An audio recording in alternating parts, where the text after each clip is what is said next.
Here's a fact about creepypastas. We here at the Litter Channel have genetically modified 30 creepypastas from around the world, and today we'll be reading them to you. Now before we begin, a few quick things. Unlike most FactsAbout content, the scripts, or in this case stories, were not written by us, and so links to every story will be included in the video's description. Please do not harass or bully the original authors of these works, or I will... Actually, no, let's save that for later. Secondly, we were dead set on releasing this video on Halloween, however I was unable to work on it for a few days because I had to save some kittens, yeah, let's go with that, and I kinda had to rush it. This means that there might be a few more errors compared to a regular FactsAbout video. Sorry for the inconvenience. Now let's creepy this pasta. Jungle Junction. Bungo's Revenge. Note: this will be narrated by Lucida Sky, Benny Bubbles, Sarah Snap, and AJ Gadgets. I would like to tell you about the Disney Junior show Jungle Junction, in case you're living under a rock. The show is about blue elephant on wheels named Elivan, an orange wild raccoon-like bunny named Bungo, and pink hog named Zooter. And they all had fun zooming around the jungle with their friends, learning about following signs and problem-solving skills. I like the intro and the song, Gotta Zip, that was heard in most episodes. The show aired from 2009 to 2012. Today in 2024, we've celebrated the 15th anniversary of the show on October the 5th. But, however, I discovered a secret, dark episode about Bungo one day. Let's begin the story. Ready? So I am here in my home, making my Scratch project when there's a knock on my front door. "Who's that?" I asked. I opened the door, and it had a package. I cut it with scissors after I brought it inside on my table. It was a DVD. The cover had the yellow background with only just character name Bungo, with the logo show itself. The title read out, The Best of Bungo. Also, the Playhouse Disney Spider-Man in DVD logo was there at the bottom, the JJ logo on top, and on the back the DVD was released on 2012. Oh, I thought it was cancelled in 2012, I thought. I put the disc on my DVD player. Sarah Snap then put my DVD player. It started with Walt Disney Home Entertainment logo, but it went off. The sky was red and the font was similar to TVO Kids logo font, and when the stars stretched out, the text said, "Save yourselves." And the sounds and music were demonic too. After the logo, it showed some previews which again, like Mickey Mouse Clubhouse, JoJo's Circus, Stanley, Handy Mandy, Special Agent Oso, Higglytown Heroes, and Imagination Movers. While the promos were playing, I could faintly hear whispering saying, "You will fear the great Bungo.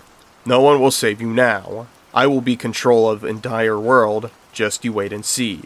I am immortal, and watch out, Lightning McQueen, because Zooter and Elivan are coming."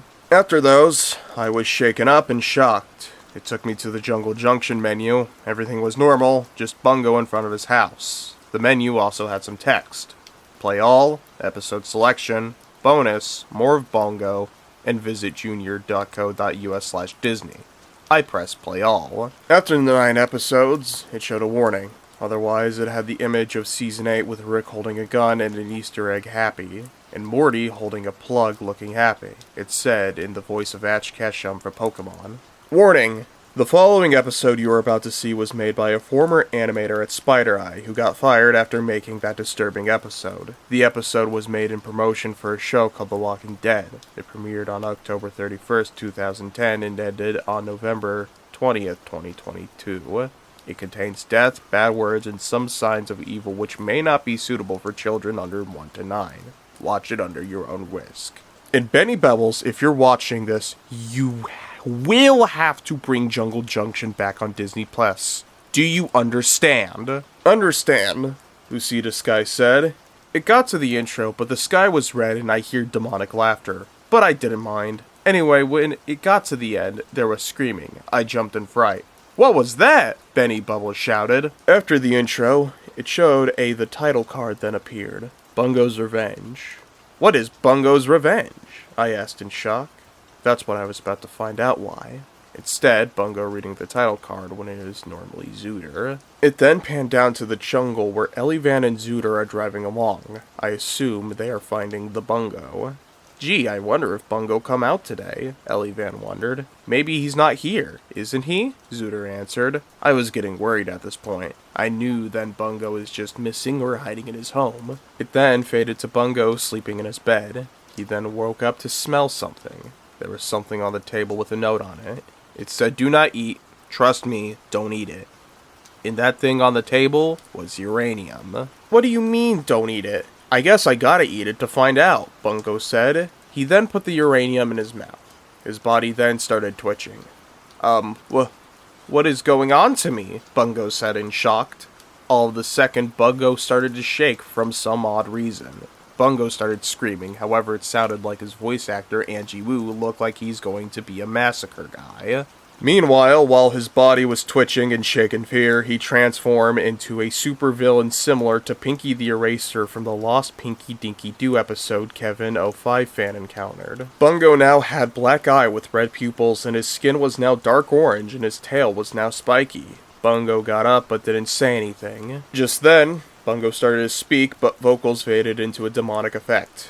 "I'm gonna revenge on peoples," Bungo spoke. "Nothing can stop me now," Bungo said. "First, I'll kill Elivan."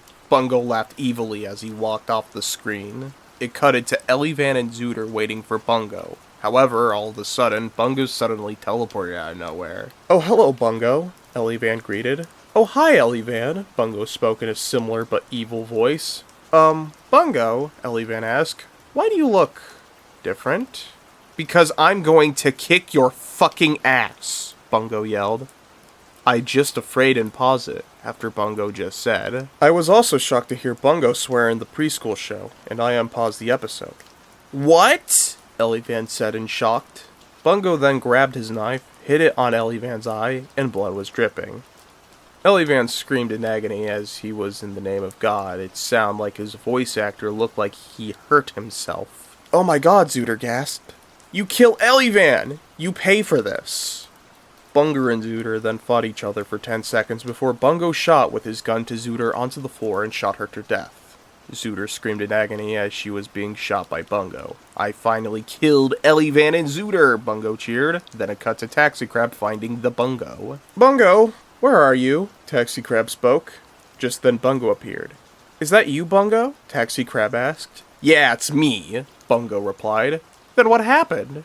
Taxi Crab asked Bungo. "I am now Bungo the Demonic Bunny," Bungo replied. "What?" Taxi Crab gasped. Bungo grabbed his axe to kill Taxi Crab. Taxi Crab was screaming in agony as he was being killed. Just then it cutted to Red Beetlebug, Yellow Beetlebug, Green Beetlebug, Blue Beetlebug, and Orange Beetlebug are scared in the dark jungle. "I'm scared that Bungo is going to kill me," Red Beetlebug spoke in the voice of Tuck from Wonder Pets. "Me too," Yellow Beetlebug agreed in the voice of PDA from Teapot. "Me 3, Green Beetlebug agreed in the voice of Stanley Griff. "Me 4, Blue Beetlebug agreed in the voice of Fiery Jr. "Me 5, Orange Beetlebug agreed in the voice of To-Lee from Ni Hao Kai Lan. Just then, fire shooting out of a flamethrower off screen burned the Beetlebugs. They both scream in agony as they got fire shoot by Bungo. Bungo was the one who killed the animals. "I'm gonna kill Bobby," Bungo yelled. It cutted to Bobby waiting for Elivan and Zooter. "Ugh, where is Elivan and Zooter?" Bobby spoke. Just then Bobby see Elivan and Zooter's death. "What the?" Bobby gasped. "Bungo, get back here right now!" Bobby started to get angry as he get up. "Did you fucking kill Elivan and Zooter?" Bobby asked Bungo in angry tone. "Yes!" Bungo said. This makes Bobby even more angry as he yelled at the top of his lungs. "You pay for this, Bungo," Bobby said. "I hope you go to the deepest darkness of hell." I was shocked before. I never heard Bobby being angry before. "Oh yeah? Well, who else is something?" Bungo asked Bobby. What is it?" Bobby asked and confused. Bungo then grabbed a buzzsaw and sawed Bobby in half as he died. "Bye-bye, bye-hi," Bungo said. It then showed a montage of Hippobus, Dozer, Miss Jelly, Carla, Crocker, Toadhog, and Lance. It faded to Jungle Junction's fate. The trees are burned, some fall down, and are all dead. The town was in ruins, the animals are stabbed, and I hear Bungo's demonic laughter from my speakers. I was creeped out, but I had to be brave. Just then, a really loud jump scare explosion was shown on screen. I jumped in fear. "Oh my goodness!" I yelled. Just then, it faded to Jungle Junction now on fire, as really loud screams were heard. Also, screams of characters were heard too. Also, a really loud, ear-shattering EAS alarm was also playing in the background.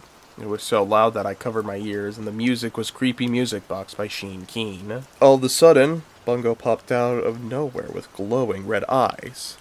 "Hi there, guys," Bungo said in the creepy, extra creepy voice. "I killed everyone in this universe, including my friends, too.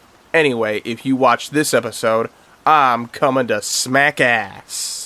Bye-bye." Bungo laughed evil as he walked away, then it fading to black. The credits then faded it below Jungle Junction's fate, but the sky was still red, and the trees were wilted, and Bungo was still evil, and the music was still playing Lavender Town from Pokemon. "What in the world is that?" I shocked. The logos came up, but it's not right. The Spider Eye logo came up, but the background was dark red, and the Spider Eye text was maroon. The spider was stabbed with knife, and the A Spider Eye production and St. Just Cornwall was demolished. The creepy music played in the background. The Playhouse Disney logo came out, but the sky was pitch maroon. The grass was brown. The tree was almost cutted down. The sun was stabbed with a knife. Some of the sun parts were destroyed. He was covered in blood. His mouth was wide open, and he had tears streaming down his eyes. The bird was beaten up by Bungo. The bird had scratches and blood on him too.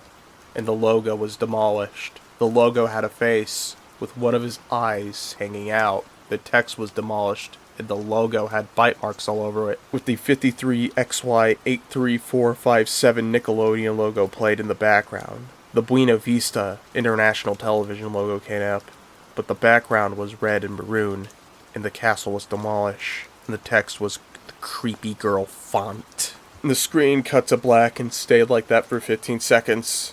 "I think now's the time to turn off the TV," AJ Gadget said. I was gonna grab the remote, but before I could, a jump scare came up.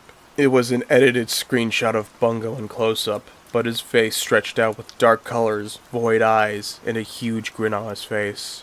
And the Godzilla Roar Howie screen, ATI Alpha Nim screen, Eraser from BFDI scream, the Void Einstein Company scream, Studio 989's Void logo screen, the Jeff the Killer scream, a distorted version of the Godzilla Roar, the jump scare sound from Happy Mouse, the screaming noise from Mouse, the FNAF 2 jump scare, the Sonic.exe scream, the screaming from Cave Cove episode shortened, and a demonic tone pitch of the F.A. King Street jump scare sound. Save the Wonder Pets where they were being swallowed whole by a whale, the Gummy Bear scream, and the BFDI scream.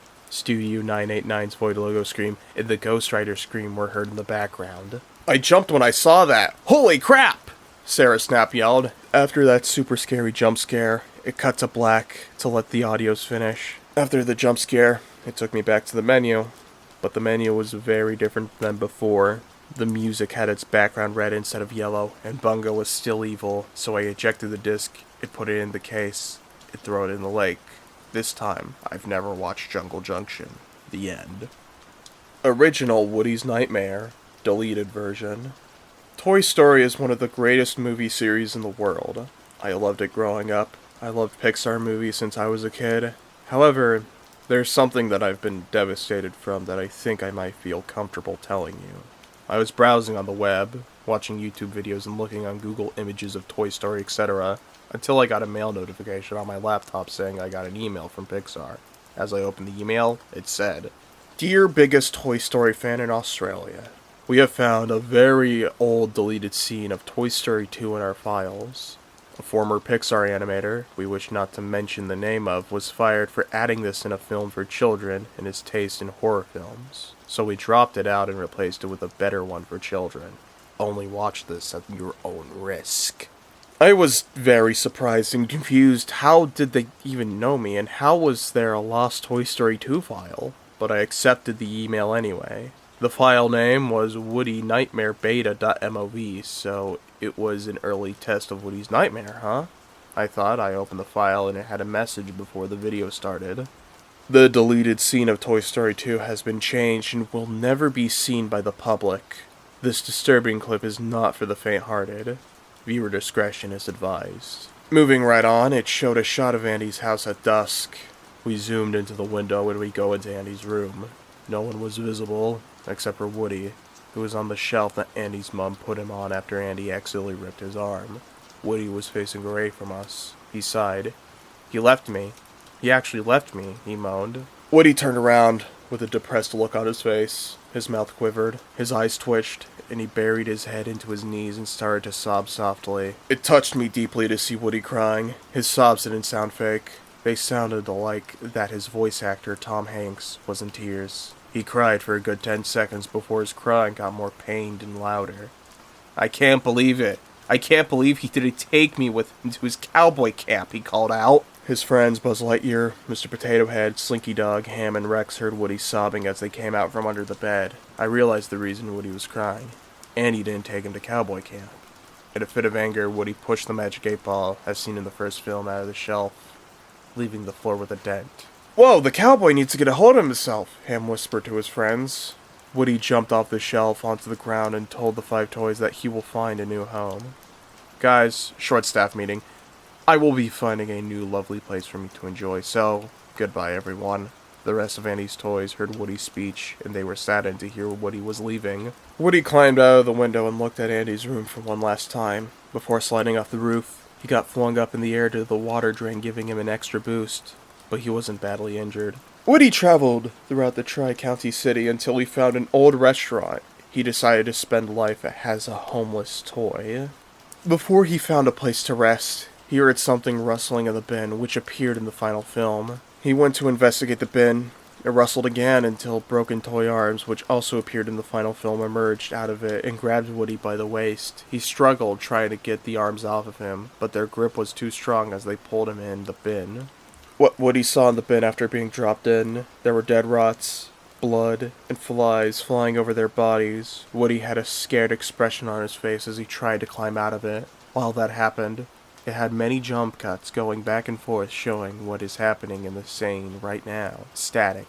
What appeared to be the beginning of Monsters, Inc., where Mr. Billy was trying to scare a simulator child. Before Woody got an inch out, the arms grabbed him and tried to bury him alive. Woody was being strangled as one of the arms grabbed him by the throat.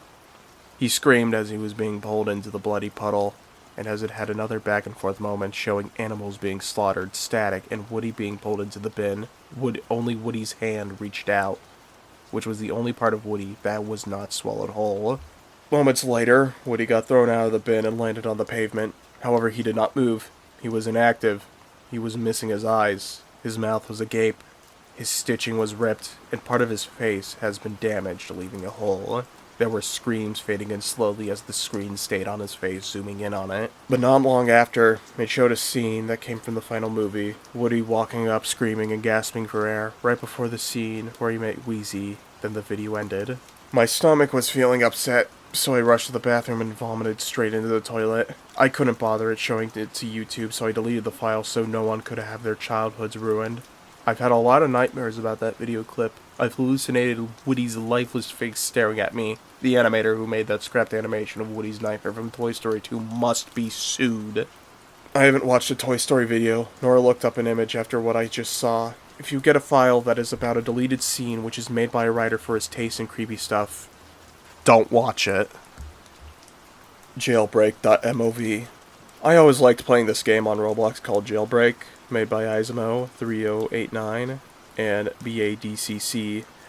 Jailbreak is my all-time favorite Roblox game, which is about robbing stores and arresting criminals while purchasing new cars that are really fast and durable. But what if I told you there was an experience I would never forget? This all started shortly after I got Torpedo from trading. I was using it to do my robbery sprees so I can rebuy cars that are obtainable if I traded them. Anyways, I was heading to this place called the casino after my boss Game Pass said that it was open. As I was heading there, I noticed a drop of blood. I was like, that's strange. Why would Asimo add blood to Jailbreak? After close inspection, I noticed that the blood drop was actually the start of a trail of blood drops, leading to somewhere unknown. Curious, I decided to follow the trail of blood into this weird place. I didn't realize that there was a cave there this whole time. But what was inside, you ask? I was gasping in horror as the inside of the cave was covered in blood with dead and mutilated body parts all over, with one car sitting in the middle. It was a distorted version of the Camaro with blood all over the car with a license plate saying K4LL. It costed $10K when I attempted to buy it. It said the usual "do you want to buy" statement. However, the names of the car was D3V1L, which I find very strange for a car name. I decided to purchase it. However, as soon as I purchased it, I got kicked from the game with a kick message saying, DU W4NNA PL4Y A G4ME. I was very confused on why I got kicked for this very weird reason on my favorite Roblox game. I decided it was just simply a random bug and decided to rejoin. However, when I rejoined, the game teleported me to this game called jailbreak.mov. What I saw was terrifying. The starter GUI screens were all twisted. Blood was all over the map. Mutilated body parts everywhere. I felt like I was going to puke. However, when I tried to leave, I instantly rejoined. My only option was to explore this twisted nightmare of a place.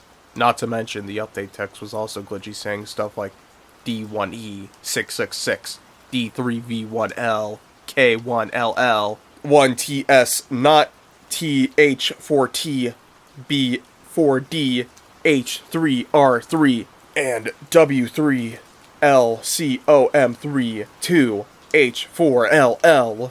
When I spawned as a prisoner, I saw blood all over on the floor with more mutilated body parts everywhere. Then I looked at the sky, which was a dark crimson red rather than a blue sky. I blew up the wall only to see the grass was not green, it was gray and maybe even black. I then spawned in a JB8 to find out it was completely normal, only to find out that my texture saves were gone and replaced by one save. I loaded in the save only to my horror to see that my texture was glitch gray, blood all over my windows, and the license plate saying, "I'm coming." I was really confused as why would all of my vehicle saves suddenly disappear only to give me a twisted vehicle save instead.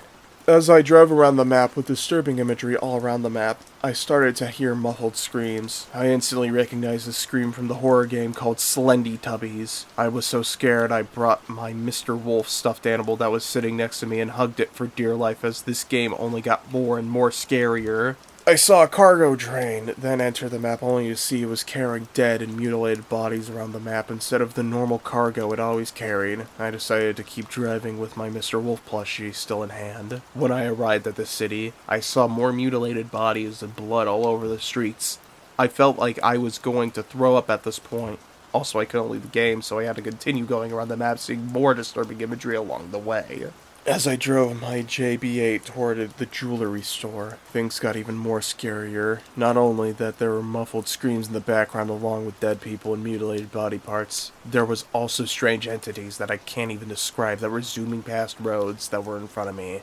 I even got a look at one of the entities and God, it was horrifying. It had a face similar to SCP-087-B with blood all over its body. It was also distorted in a way that I cannot describe it to be. I then saw another entity run past me. I went to look at it and it was worse. It had a face similar to the Slendy Tubby's face, had completely distorted limbs, and had a very distorted hat. I got so scared I drove my JB8 as fast as I can to get away from these entities as they creeped me out so much. I then saw a passenger train and decided to rob it. However, instead of the goodies that were on the train, there were instead bloody, mutilated body parts that were sitting down on the tables and seats. That freaked me out as those were, again, very disturbing. I spawned in another JB8 and loaded the cursed texture and proceeded to Volcano Base, only to see more mutilated body parts and hearing that same demonic scream over and over again, as well as seeing more entities that I can describe as being terrifying and disturbing. When I arrived there, I saw a pool of dark blood with a blood trail leading to the Volcano Base. I got very scared as something was inside and hugged my Mr. Wolf plush. I pressed W and the car slowly went into the base. The door to the base opened and inside was super disturbing that I almost puked. The mutilated body parts and dead bodies were super disturbing that their hearts and brains were exposed. Yes, literally. I turned in the money only to get this message saying R34DY2D1E. I was scared that something will pop up, and sure enough, a strange creature popped up out of nowhere that I jumped super hard. The creature was described to be a mutilated combined version of Asimo 3089 and Barak, the creators of Jailbreak. The creature was then chasing after me in the base. I tried exiting the base only for the doors not to open. I was scared and braced myself for a jump scare while hugging the Mr. Wolf plushie as hard as I could. Then the screen cut to black. I was like, phew, that was close. Only for a jump scare of the creature to appear just seconds later that caused me to fly out of my chair screaming with the Mr. Wolf plushie still in hand. When I got back to the screen, I saw a message saying I was kicked from the game with the reason being that I suffered my eternal death. I rejoined the game only. Instead of taking me to the jailbreak.mov game, it took me back to the normal game as if nothing happened. I was traumatized that I had to go through this. I then took to Twitter and messaged Asimo about the situation and the screenshots that I took that are listed above. A few hours later, he messaged me back saying that he secretly hired a third developer after there were too many exploiters. He also said that instead of adding an exploit firewall, he made this cursed version of the game when you buy the cursed car that was located in the cave. He also said that I was the only person who fell into this creepy car trap and that the developer was fired indefinitely. He also told me the creepy heads were removed to prevent other people besides me from falling into this horrifying trap. I'm just glad that it was removed, as I didn't want any other people falling into the same trap that I fell for. Now, Jailbreak is as good as new again, without any issues. However, I sometimes have nightmares about my experience and the creature chasing after me in the volcano base. I am still traumatized to this date about this experience and will probably never forget this experience I have faced. No Heart. A childhood trauma. I need to vent this story out. This isn't some ghost story, or some story about something I got at a garage sale suddenly dripping blood or anything like that. Just a series of strange events that might be coincidence. But if it is just coincidence, boy, there's a whole lot of coincidences. Okay, before I get started, I may as well introduce myself. My name is Sarah, and I currently live in Attica, Wyoming, although I grew up in Hyde Park, New York. If you've ever seen Nelvana's Care Bear family series, you probably remember the wizard No Heart.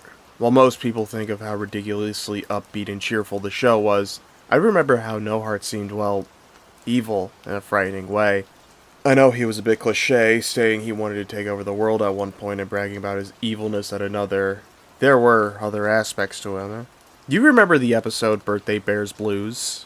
In it, No Heart had become infuriated after the Care Bears laughed at him after he failed to kidnap a Care Bear and a Care Bear cousin. I only remember Gentle Heartlamb was one of the Care Bears in the attempted kidnapping. He then concocted a plan to trap the Care Bears in a maze where they would be separated and he could take them down one by one. Once they were trapped in the maze, he turned into a tiger and then hunted them down. Eventually, he came across Gentle Heartlamb and said that he would be having lamb chops. I didn't realize until a couple days later what he meant. No Heart had planned on eating them in order to get his revenge. I found this strange since it was supposed to be a kid's show. Then again, half of the Disney villains died in gruesome ways, and heck, sometimes parents were killed off in those movies. Of course, being a little kid and seeing a cute kitty cat, I went up to pet it. When I was about 1 foot away, it turned its head toward me. Although its eyes visually looked like normal cat eyes, there was something off about them. However, the cat walked up to me, and I petted it. It then proceeded to follow me home to my childish delight. My parents said we were just keeping it around until someone claimed it, but no one ever did, so we kept it. I named him Wiggy. Wiggy acted like a normal cat for the most part, but he seemed to understand every word I said. One day, I received a plush Gentle Heartlamb after begging my dad for it at the store. Later, when I got home from school, I found Wiggy had torn it to shreds, and even eaten a bit. I scolded him, since he already knew better than to chew on our stuff. He had been a very well-behaved cat up until then. I then went to watch Care Bears. A rerun of Birthday Bears Blues was playing. I froze and gazed over at Wiggy, who purred when No Heart approached Gentle Heartlamb. I told Wiggy to stop creeping me out, prompting Wiggy to meow innocently and began rubbing against my hand. He always did try to butter me up, that sneaky little thing. I settled for turning out the TV and went to my room to do homework. Wiggy followed me like he usually did, and that was the end of it for a while. Later, I was painting with my sister when Wiggy knocked over the purple paint and began to roll in it. Again, I scolded him. I took him inside to wash him, which prompted him to begin howling and struggling. He seemed very upset when I washed his fur coat off. During the next week, he ignored me and hissed at me at one point. Apparently, my weird cat had really wanted to be purple. Eventually, I had had enough. I had a color and curl candy toy that I almost never played with, so there was plenty of purple hair dye left with the set. I then proceeded to dye my crazy cat's fur purple, so now he was a purple tiger-striped cat. I got in trouble with my parents later, but when I tried to explain the purple paint incident to them, they didn't believe me. They tried to wash the dye out of the cat's fur, but it wouldn't come out. Apparently, the advertisements were wrong. It didn't wash out easily. Wiggy was a lot happier with me after that, but still acted strange. One night I couldn't sleep, even though I laid there in bed all night, and I started to get up to go to the bathroom downstairs. When I got to the top of the stairs, I stopped. I could hear a male voice coming from downstairs. I couldn't recognize the voice, although it did sound familiar. I also couldn't make out what he was saying. I was afraid to scream in case I caught his attention, and my parents' bedroom was in the basement, so I couldn't tell him either. Eventually, the voice stopped, and I thought he had left, so I went downstairs, and I saw him standing there. He turned to me, and I froze. It was too dark to make out his features, but I could tell he was tall, had long nails, and his eyes seemed strange. He was wearing what I thought was a dress, but then I realized it was a robe. He then suddenly screamed in anguish. When I looked down, Wiggy was scratching his leg until it was bloody. Apparently, he was from an asylum after claiming to be after a wizard who had taken the form of a cat. Naturally, no one believed him, but Wiggy disappeared after that night, and we couldn't find him anywhere. I was devastated, having lost my cat. The reason I'm telling you this is because recently, I met a man dressed up as Nilhart at a costume party. He had purple hair, he was holding a torn, gentle heartland stuffed animal, and his name was Wiggins. Like I said, this could be a series of Care Bear-themed coincidences. Sans. I had been playing the game Undertale for a bit now. I didn't think I'd ever do a genocide run, though. I only came back to the game to see the other endings and find more secrets. But my friends finally convinced me, so I played through the genocide run the way any blind player would. Tears and shocks. Until I got to the part where you kill Papyrus, Sans' brother. As soon as he turned to dust and I had barely gotten over my sadness, my Steam suddenly crashed. When I tried to log back in, it wouldn't take my password. I decided to give up. Maybe it just wasn't worth it. However, a month later, I was browsing Google when I saw a website I can't remember the name of now. As I looked through it, I saw a download link for Undertale. A light bulb went off in my head. I just couldn't help myself, so I downloaded it. But since it was the first time I was downloading this link, I should start with the pacifist route first. I booted the game up and I'll no title screen, no intro music, not even the naming screen. Frisk was just standing there. And Snowden, no less. It was empty and there was no music whatsoever. I just started to walk around when I noticed the game was making an odd sound. I realized it was the same sound a monster makes before they turn to dust, and it kept looping. After a second, it became mixed with the sound Papyrus makes when he talks. I at last came to the spot where I would have killed Papyrus. No one was there, so either the game thought I had already killed him, or he was there and the game was bugging. But once the snowflake pattern went away and Papyrus still wasn't there, I started to get worried. Then I walked off into what should have been waterfall, but after a second, I realized the same path was looping over and over again. Just as I thought about something, I saw Sans. I tried to talk to him, but he was walking so fast I couldn't get close enough. He had his cheery smile as always, but I noticed a single red pixel on his chin. But it was so small, I thought it was just a glitch. But what wasn't a glitch came next. I started to hear Sans, the music. At first it was very subtle until I noticed another sound bite playing over it. The sound Sans makes when he talks. The music stopped suddenly, but the sound bite didn't. In fact, it got louder. It got quieter if I feel behind on Sans, so I could only assume he was laughing. I saw a sign, so I stopped to read it. It said, "Paps is gone." It didn't make sense at first, so I kept on following Sans. I realized his smile was dropping, and that red pixel looked slightly bigger. I saw another sign, "Prepare to die." I freaked out for a second, but since this was my first time playing the genocide run, I thought this was supposed to happen. Sans suddenly stopped. His smile was now a frown. He wasn't facing me. The red pixel looked even bigger. Then it happened. "So, you're the one," he said. I still thought this was just part of the game until, "You think you're really smart, don't you, Colby Smith?" I almost fell on my seat. The red pixel was even bigger. Then it became a pool on the snow. I almost threw up. It was blood. Sans kept on walking, a smile back on his face.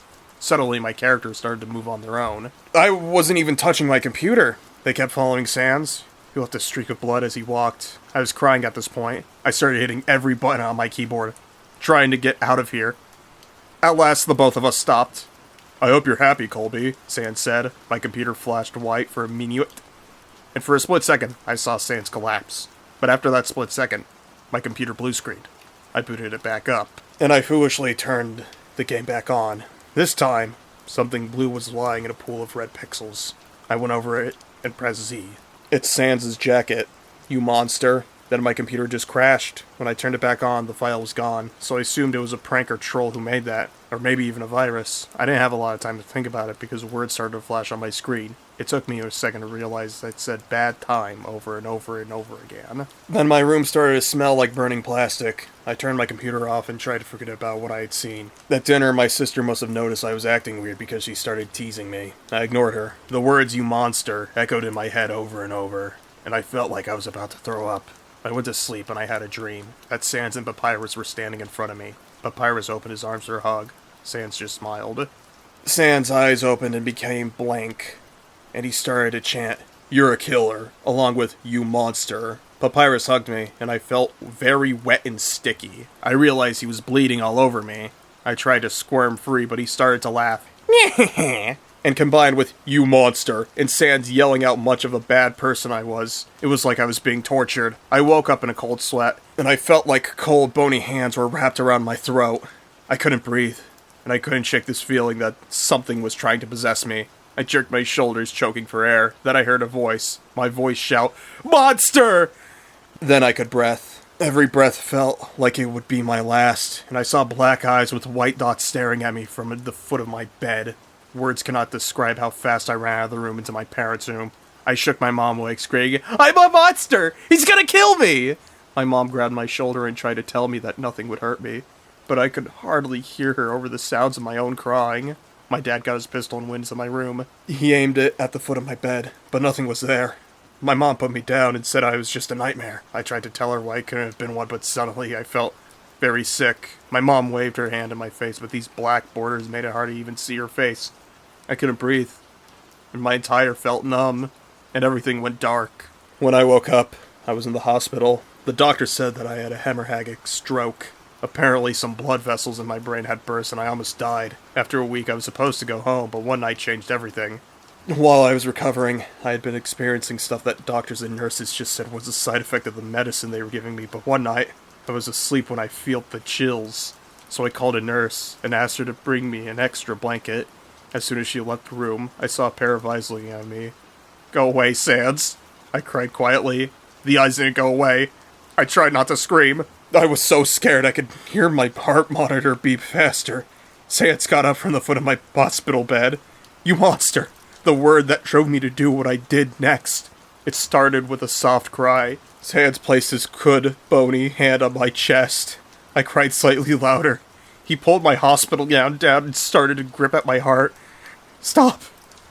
Please stop!" I cried louder. Then Sans' eyes turned a blazing blue as he started to hit my chest with one hand and shake my bed with the other. And he started to chant, "Monster! Demon!" I couldn't stop myself. I started to scream bloody murder. I yelled and cried, praying that it would be over. "God is dead. You killed him. Who will save you now?" Sans asked. I screamed like a demon child. My bed shook as I tried to pull myself from my Sans' grip, but I couldn't move. I was dead, and I was alive. Then the doctors, nurses, interns, anyone who heard me came into my room and tried to calm me down. One doctor pulled a large syringe. Then I could suddenly move. I sprang out of the bed and continued to scream. I couldn't stop. One nurse called my family. I just ran around the hospital crying until they came. Even my mother's tearful embrace couldn't get me to stop. The next morning, 3 people visited me and said that I had a new home. But this isn't a home. It's a prison. A mental ward. They let me write every day for a few minutes. But it didn't help. It doesn't help. Every day I feel Sans getting closer to me. Soon he'll find me again. I'll lose myself, my friends, my family, everything all over again. Then what will I do? Will they put me in an even worse prison? Will they take away everything I find sacred? I don't know, and I don't want to find out. Nothing can explain what had driven me to such madness. Nothing can explain how a pun-loving skeleton and his brother can ruin my life. Nothing, nothing, nothing! These are the last known written word of Colby Smith. Some names have been altered to respect the privacy of his mourning family. The wind Strange things have been happening in my town. I don't live anywhere special, just in a small town, Wisconsin, where it's odd for anything special to happen at all, really. I'll get into the weird stuff that's been happening soon, but first a little bit about me. My name is Derek Cruz. I am 14. I only really have two friends, Gordon Shaw and Wayne Eberhart Mason. Gordon is a skinny guy with blonde hair who thinks he is a gangster, and Wayne is kind of chubby with red hair. I don't know what Wayne thinks he is. He's just weird. They are both 14. My hobbies are going to the park or the ice cream store with my friends and using the computer, which is just about all you can do in this town. Okay, that's enough about me. I need to talk about what's been happening. I don't know what it is. It's a being of some sort, but nobody can see it. Wayne says it's a really sneaky guy, but I don't buy that. A really sneaky guy wouldn't make so much noise, especially at night. Also, a sneaky guy wouldn't be able to cause so many car accidents and stuff. There have been a whole lot of car accidents and just other kinds of accidents, even though nobody has been seriously hurt or killed. It's really expensive. I honestly think a ghost is screwing around with our town, and I really wish it would stop.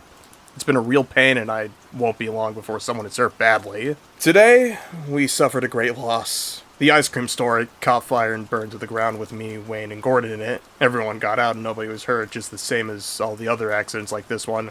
Well, this is the last straw. Gordon, Wayne, and I have decided to hunt down whatever it is that is screwing with our town and show it what happens when you mess with Derek Cruz and friends. The first thing we need to do is find out exactly it is that's messing with us. Wayne says it's a sneaky, insane guy, or Gordon says that the Grim Reaper is passing through our town and there's nothing we can do about it. I'm sticking with my theory that it's a ghost. The problem is that there is no way of fighting a ghost, so when I think about it, Wayne is probably right. Someone died, so now I think it's getting serious. Wayne says he was probably just stupid, because he walked on a crosswalk when about 50 cars were driving on it at high speeds, but I think it must have something to do with the guy. I decided it's a sneaky guy like Wayne said, so now I've got to research the guy who got hit by a car and see if he's stupid or not. I found out that the guy who got hit by a car is just stupid and probably has nothing to do with the guy that I and Wayne and Gordon have been trying to find, but I think I saw the guy outside of my window last night. It was very creepy and had bloodshot eyes. I hope he comes by my window again so I can smack him. He might have come by my window again, I can't tell, because I only heard some vague sounds.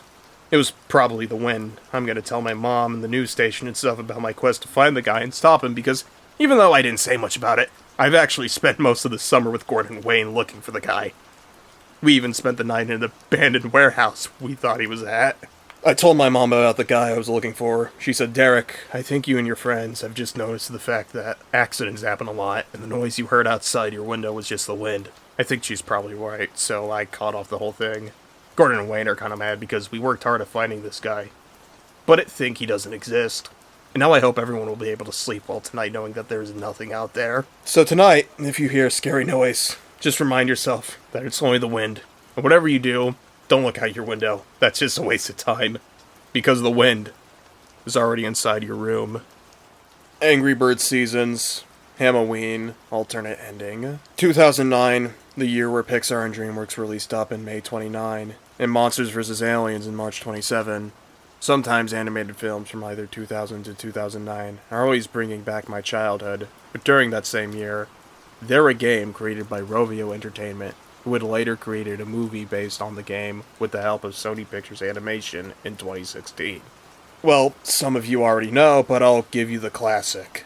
First off, does anyone remember the one classic mobile game of said year, Angry Birds? You know, a game about a bunch of birds trying to retrieve the eggs from the pigs. It is one of my favorite mobile games I used to play when I was little. Then secondly, there was a spin-off series called Angry Birds Toons in 2013. I found the series quite awesome in my opinion. Not only that, there was a short film that was released on YouTube in 2011 in honor of the 8th update. I remember watching that short way back when I was young. I remember when the Blues encountered an orange bird named Bubbles who joined the flock after they saved him from becoming the King Pig's delicious treat of sweets. Bubbles is one of my favorite characters in the game, considering I found him the most adorable bird that I've ever seen. It's because whenever he says blip blip, it gives me a soft spot. I also have a plush of Bubbles as well, so that way I can sleep with him to keep myself comfortable at night. However, there was one awful memory that won't leave me alone. I was on my phone watching Angry Birds Toons, just being myself. Suddenly I got a notification from Rovio Entertainment themselves. I went on Google Mail to retrieve the email, and what they said to me was something unexpected. Hello, Angry Birds fan from the US. We would like to share you an alternate ending of one of our old Angry Birds shorts, Halloween, created by Henry Bowers. Screen it to the public if you want to, but please, watch this at your own risk. I was kind of surprised to see Rovio Entertainment giving me an email notification. I realized there was a video file under the message. Feeling curious, I downloaded the file and attempted to watch it. As I did, the video started with a warning that said, "This alternate ending of Halloween you are about to see is not suitable for children with sensitive issues." Not only that, it was also made to promote the film The Banana Splits movie later in 2019. Viewer discretion is advised. "This looks bad," I whispered in shock. The video started with a shot of King Leonard's castle at night. The pigs who were wearing King Pig masks were bringing candy to their leader as they passed the pigs who were guarding the entrance. Jim, Jake, and Jay, who were wearing one of the masks that a minion pig dropped behind, went inside the castle as they tried to find Bubbles. It then showed a group of pigs dumping the candy out of their buckets onto a conveyor belt. King Leonard, who opened his mouth, was at the end of the conveyor belt, waiting to taste the candy. Jim, Jake, and Jay noticed a minion pig dumping out the candy that Bubbles was stuck inside onto the conveyor belt. After a moment, a pig who was wearing a mummy costume turns on the lever for the contraption at a slow speed. The Blues then gasped in shock, watching Bubbles eating the candy on the conveyor belt, minding his own business. Bubbles, still being his cute self, continued nibbling on the candy without paying attention to what was happening. Jim, Jake, and Jay together went over to the lever that controls the speed of the conveyor belt, knocking out the pig controlling the contraction. But something was different compared to the original short. For some odd reason, the King Pig mask came off as the trio knocked out the pig. The Blues were about to stop the machine from moving, but as they were about to, they were interrupted by half of the pigs who were noticing them without the mask. They angrily run over to attack the three birds. The trio then began to attack the pigs for 20 seconds, as they were about to lay a punch on them. However, as they were attacking the pigs, they made one of them collide into the lever, causing it to break while making it switch to a faster rate of speed. The conveyor belt then moved faster as the speed of light. King Leonard began to taste the candy as it got faster. Bubbles then stopped eating candy for a moment until he realized he was in danger. Jim, Jake, and Jay suddenly noticed the switch for the conveyor belt was broken, and the trio began to realize they didn't know what to do. Bubbles didn't know what was going on, but his fate was yet to come. He suddenly screamed as he was heading for King Leonard's mouth. Bubbles tried to run away from his demise, but unfortunately it was too late. Bubbles then tripped over the rest of the candy that got on his way, and he was about to get eaten alive. Just before he was about to make contact with Leonard's mouth, the screen cut to black. All I could hear is King Leonard's munching noises, the blood splattering, and everyone screamed. And Bubbles letting out the end of his baby cake crying sound effect. I wetted my eyes watching that horrible scene. Bubbles continued crying for 10 seconds, until it stopped. The next scene was heartbreaking. It faded to a shot of Bubbles on the ground. Bubbles didn't seem okay, as he was already dead. His pupils were turned into X's. He was crying a bit of blood. He had scratch marks on his body. His mouth was agape, and there was a big bite on his bottom side, barely exposing his butt cheeks bitten off. Side note, birds cannot show that, considering it's not in the same style as SpongeBob SquarePants. It may be silly to think that would happen in a cartoon, but still. There was a music box playing a Halloween variant of the Angry Birds Season's theme of the game's menu screen, making it really emotional, and no, it's a music box cover of When She Loved Me from Toy Story 2. "Oh God, poor Bubbles," I whispered, feeling bad for the poor baby bird. Jim, Jake, and Jay saw the dead body of their new friend, and they realized that they didn't save him in time. The pigs, including Leonard, saw Bubbles' dead body for a few seconds.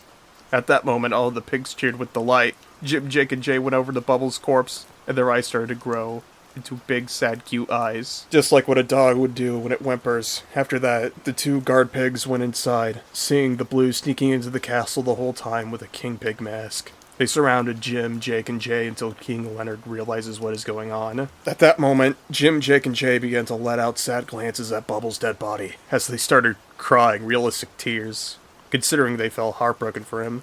As the guard pigs let them out of the castle, the bluebirds decided to take Bubbles' corpse over to a graveyard. After they left, King Leonard ignores them and continues eating the candy. The scene reached its ending point. Jim, Jake, and Jay were standing in front of a gravestone that has Bubbles' dead body in the ground. They then looked at each other for a moment and began to start crying. To be honest, I felt really sorry for them, even when they were crying in tears. as if it reminded me of a group of kids bawling over a dog that they owned that passed away. The poor bluebirds cried for 10 seconds as the camera panned into the night sky with the moon in the background just as the music box finally stopped. After that, the video ended. I was really upset that Henry Bowers would do something like this to ruin my life with Angry Birds. 1 minute later, I thought of posting the entire video onto YouTube, so I kept the file and later deleted it after putting it on Mediafire.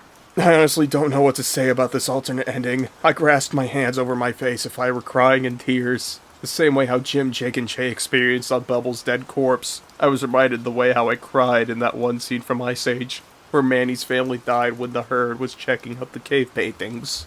That night I had a nightmare, where I end up in the conveyor belt where Bubbles was, waiting for death by King Leonard. I hugged my Bubbles plush toy to keep me comfortable. I still love Angry Birds though, considering that Bubbles is my favorite character in the game. Everyone needs to know that Bubbles is a cute and cheerful character in the inside, but Henry Bowers is a ranged, sick man on the outside. Whenever you see something that is either a lost episode or an alternate ending of a cartoon from an animation company, don't watch it or download it, and remember to stay away from it. You'll never know what to expect. Stupid Henry Bowers. Iboware version Jigoku. Translated to Hell in English was unreleased version of Iboware made for various original Aibo robot dog models.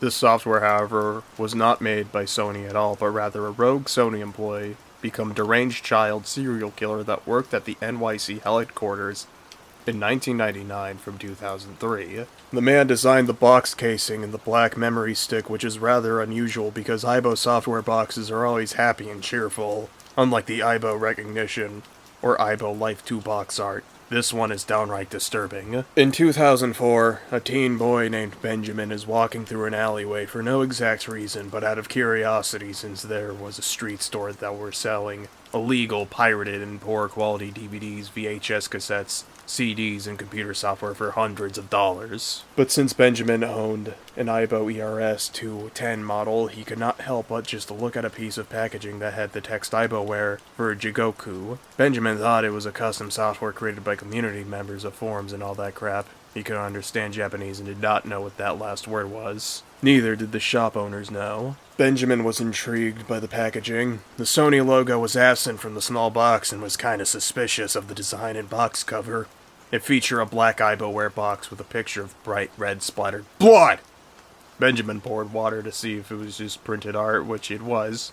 Aibo was also in red on the gray bar on the top of the black packaging instead of its usual blue and teal official Sony design.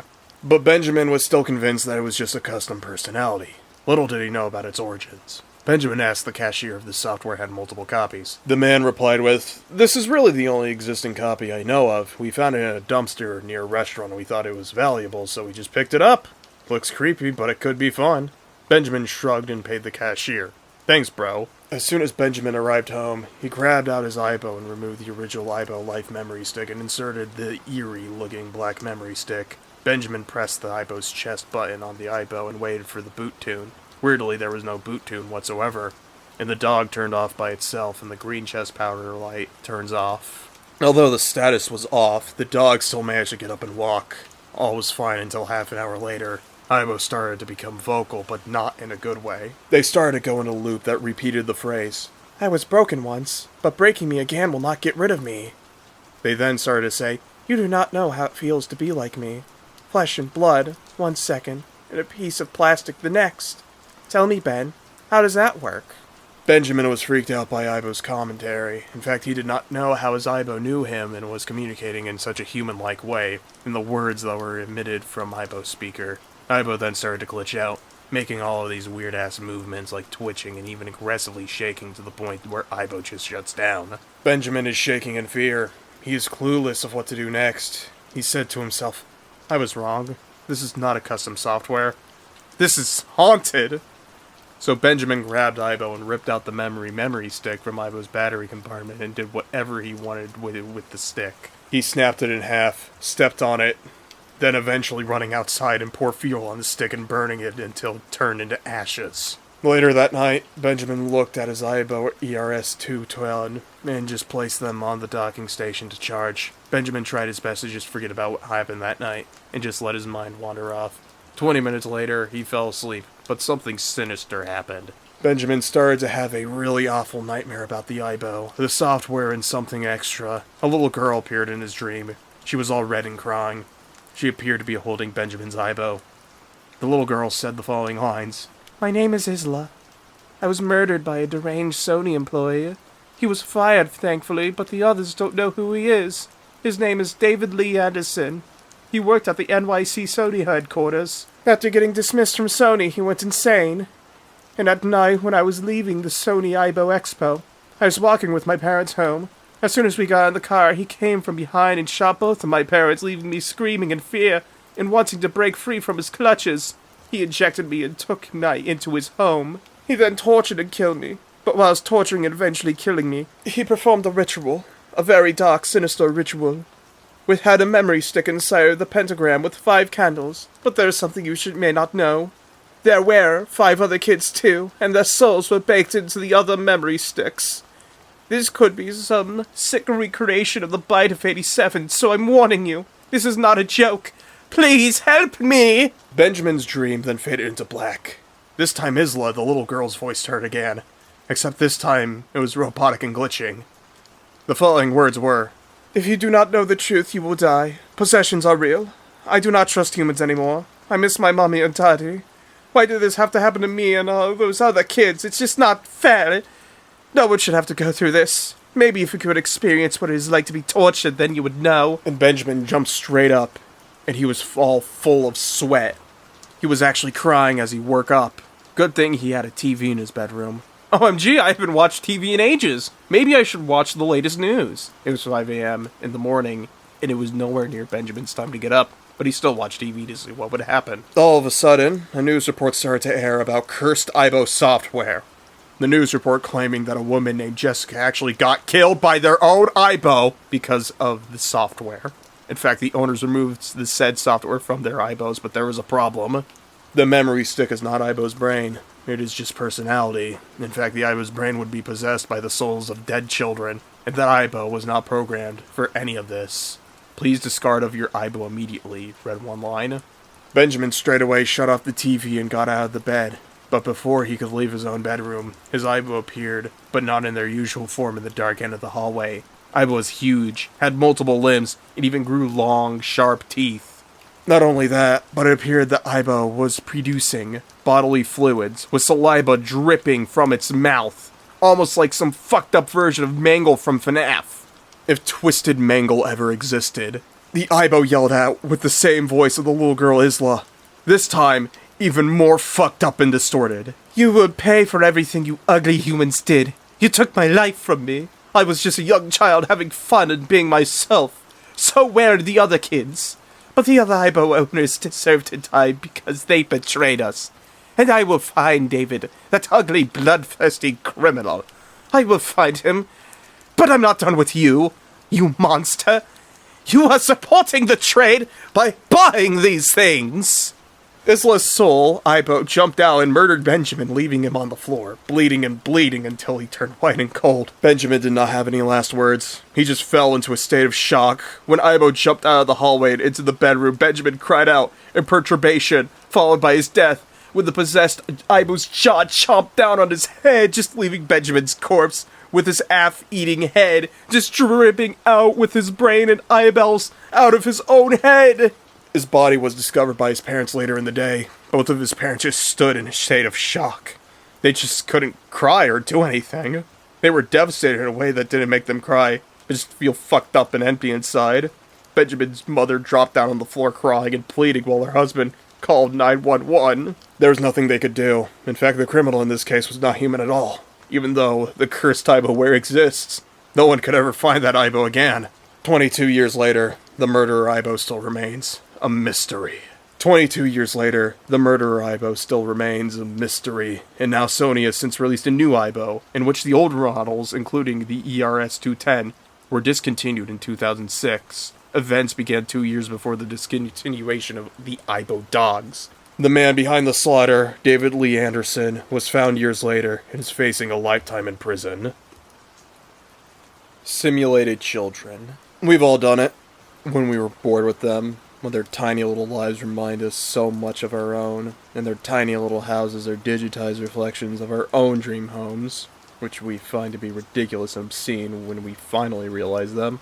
Other times, it's when we grow tired of the adults' constant pleas for attention or the children screaming in the middle of the night. Some set their houses on fire and watch with interest and a tiny bit of glee at the tiny things on screen, screaming gibberish and pray to their gods as their lives are reduced to ash. Others remove their pool ladders and watch as the Sims drown, their simple little brains addled by this minor hindrance. Myself, I loved starving them to death. I'd build a wall around my Sims at an unexpected time, at a point when their lives seemed to be going smoothly, picture perfectly, then watch them as they looked up at me and screamed pictures.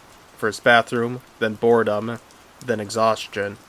I'd never speed the process up, I just watched as their pleas became much more frequent and erratic, muting my speakers when their gibbering began to annoy me and watch them soil themselves and slowly waste away. Sometimes I'd get the entire family a tiny little cell of its own. Other times, when I felt the need for drama, I'd pick one of them.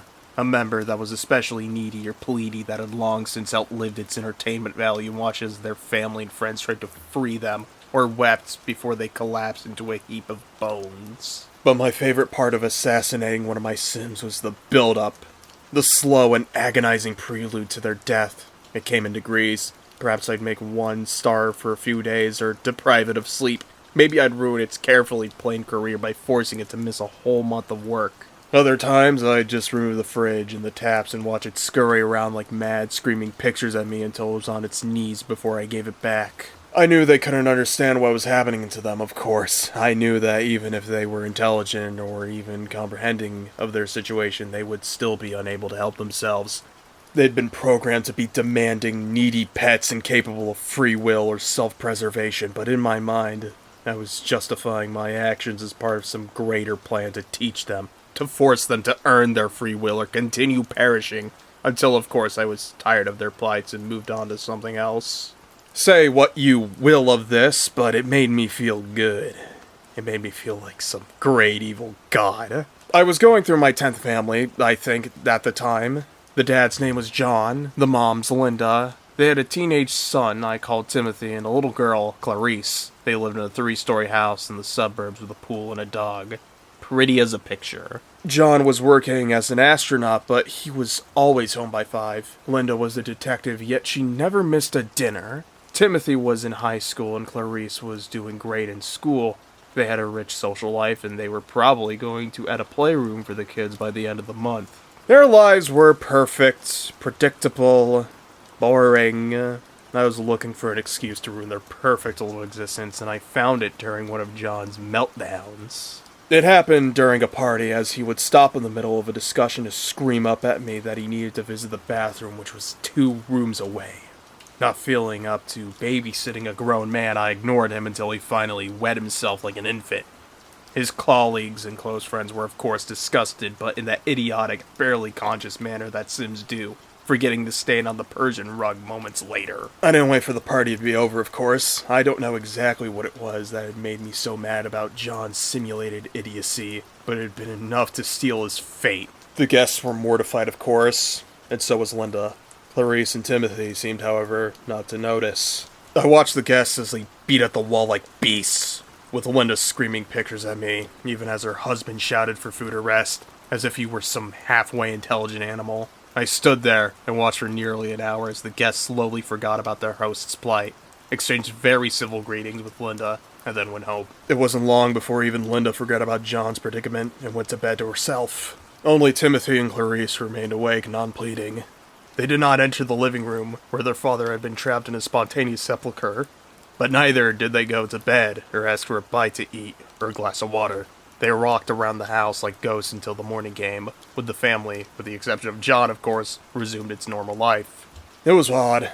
This event I watched play out the entire night. John would scream pictures up at me. Now food, now drink, now sleep, now bath, now work, unable to even collapse inside his tiny prison. Every day, Linda would get up, brush her teeth, walk into the living room, listen to her husband waste away for a while, and beg up at me along with him before she'd head to work.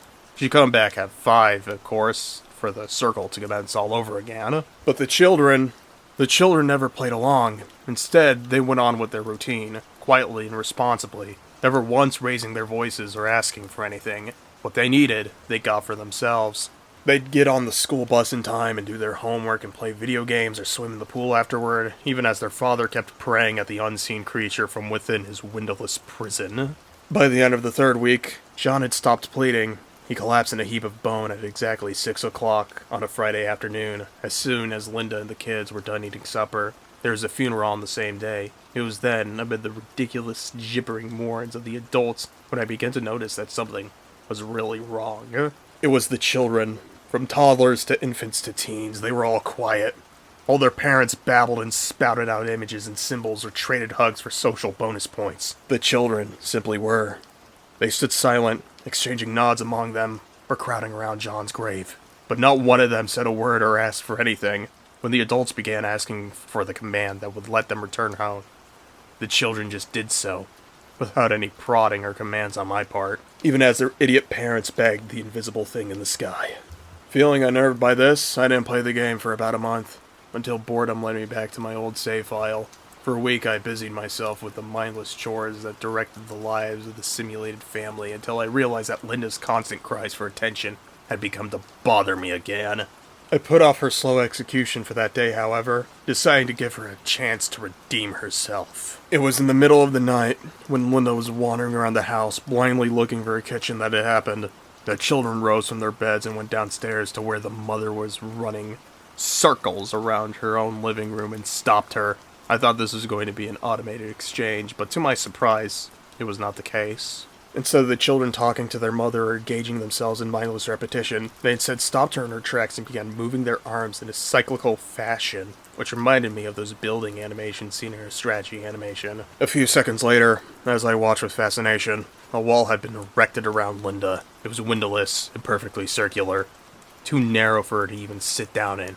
Then, as if nothing had happened, the children returned to their beds. It took me an hour before I realized exactly what had happened. I tried to put what I'd seen in context, to write it off as some glitch or maybe the result of some weird feature I hadn't yet discovered. But then again, what twisted mind would program the capacity to reproduce such specific and exact a copy of a torture device I'd used just a short while ago? Sure, the design hadn't been original, but at least 20 Sims had perished in a chamber of this design, and in such a fashion of deprivation in my game, but to think that this was even happening. I sped up the game and watched as the children went on with their lives, their mother wasting away in her prison. Sometimes I would notice the children standing by the sepulchre in complete silence, then turn and return to their rooms or their daily activities.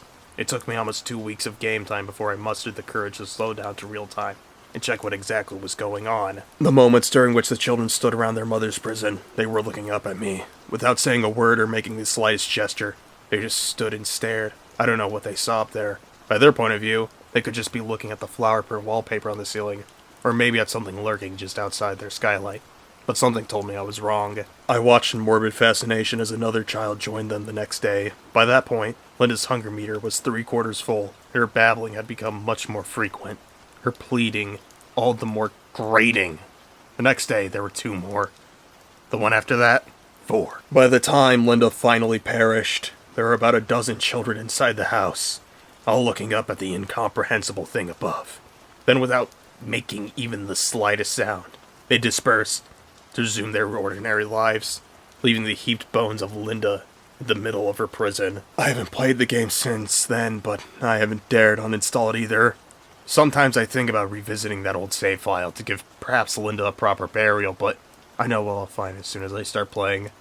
24 tiny eyes staring up at the sky, perhaps unseeing, yet fully comprehending. Cars 2003 test screening. I had a job at Pixar, and one of my favorite movies I was involved in making was Cars. It had great characters, great animation, and a great storyline. One Saturday, I was watching Disney Channel until the doorbell rang. I opened the door, and what I saw was a package that simply said Cars 2003. I assumed it was sent by Pixar as a sort of gift. I was puzzled why it said 2003 there. Last time I checked, Cars was released in 2006. I opened the package, and what was contained was a Lightning McQueen toy and a disc. I decided to pick up the disc and put it in the DVD player. As for the toy, I put it on my desk. I went back to the couch and watched the film. What popped up was the Cars logo, only in a black and white tone, and underneath the logo it said test screening. The movie started off with the final race of the Piston Cup season. It cut to Lightning McQueen, the King, and Chick Hicks racing. Then I realized something. The film wasn't being animated with CGI, it was live action. They did animate the faces of the cars, though. Kinda like season 12 of Thomas and Friends. The cars also looked different. The King was not a Plymouth Superbird, but rather a Dodge cart. Chick was a Buick Regal, and McQueen was a Gen 4 NASCAR stock car, mainly the Ford Taurus variant. McQueen had the lead, but then Chick caught up and slammed him, causing McQueen's left rear tire to pop. The King caught up as well. The racers ended up in a three-way tie, and to determine the winner, the three racers would have to go to Daytona, Ohio. I forgot to mention they used real-life tracks as well.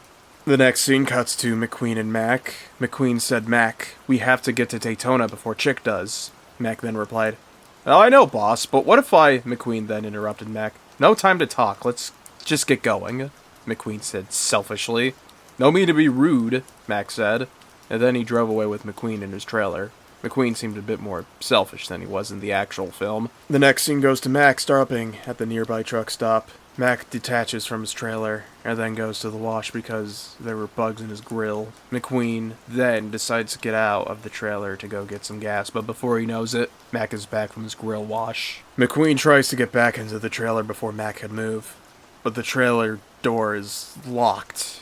Mac then leaves the truck stop without noticing McQueen isn't inside his trailer. McQueen then speeds out of the truck stop to go find Mac, but then he takes the wrong route. The next scene cuts to McQueen in the middle of nowhere. He then thinks Mac is on the interstate route and decides to go the other way, which actually led to Radiator Springs. McQueen then passes by the sheriff, who wakes up to the sound of McQueen whizzing by. Sheriff then speeds off to chase Lightning. McQueen crashes into many buildings and cars and also wrecking the road in the process. He then crashes into Flo's V8 Cafe, remaining unconscious. The next day, McQueen was parked in the impound lot. Mater then came, but instead of giving him a friendly welcome, he tows him off to the courthouse. The cars that lived at Radiator Springs were really unhappy with McQueen. Then Doc Hudson comes in. He tells McQueen to get out of the town, but then Sally comes to tell Doc he should fix the road. Doc then tells Sally to go away in a rude way. McQueen then leaves Radiator Springs, but little did he know that Doc was hiding behind the Radiator Springs sign, and there was a cliff near the sign. McQueen then speeds by the sign just in time for Doc to shove him off the cliff. Then the screen went to black, but there was still audio playing, and that audio was of Lightning McQueen screaming in pain violently. After 50 seconds, the screaming stopped. The screen then cut to a faceless McQueen saying these words in a deep, devilish voice. "Fantasy is an illusion. Reality catches up with us all." These words would have spooked children enough. I was confused why a studio as friendly as Pixar would make this. Thankfully, this was not the actual Cars movie. The next day, I heard the doorbell ring again. I opened it, hoping it was not another test screening disc. Instead, it was Lightning McQueen. Not the one from that test screening disc. The one we all know and love. He had come to bring the disc back, saying it was sent here by accident. But then I thought to myself, if cartoons aren't real, how can McQueen be? But then I realized I was hallucinating and McQueen was actually John Lasseter. He allowed me to keep the McQueen toy, but I still had to hand back the disc, so that's what I did. So here's a tip of advice to you. If you see a suspicious package at your front door that contains a disc, do not open it. Dying happy. "So, did you get Smash Bros?" I asked my friend Owen. He paused to take a drag on a cigarette before answering, "I got Tomodachi Life." What? I thought you were gonna get Smash Bros. I got it, thinking we were gonna play together. I know, but then I watched these hilarious YouTube videos of Tomodachi characters singing songs.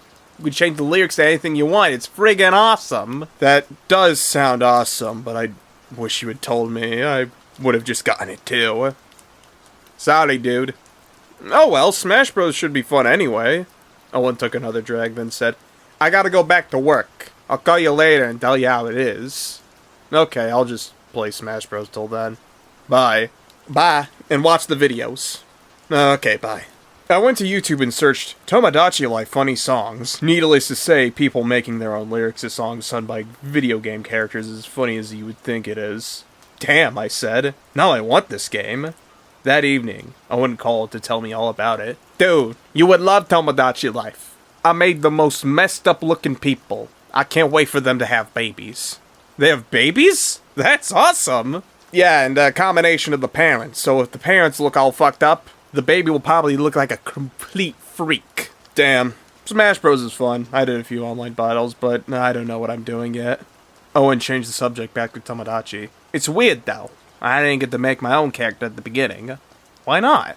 I don't know. There was already character there. I wanted to import my me, but it just jumped over to that part. I know because I watched a video on YouTube showing someone starting the game for the first time. I tried to edit it, but it won't save. That's weird. So you're forced to be someone else? Well, I mean, not really. I just made another character that looks like me, and I'm pretending he's the main guy. It's just weird because the me's talk about the other guy like he's the mayor or whatever. Not me. Oh, that must be it.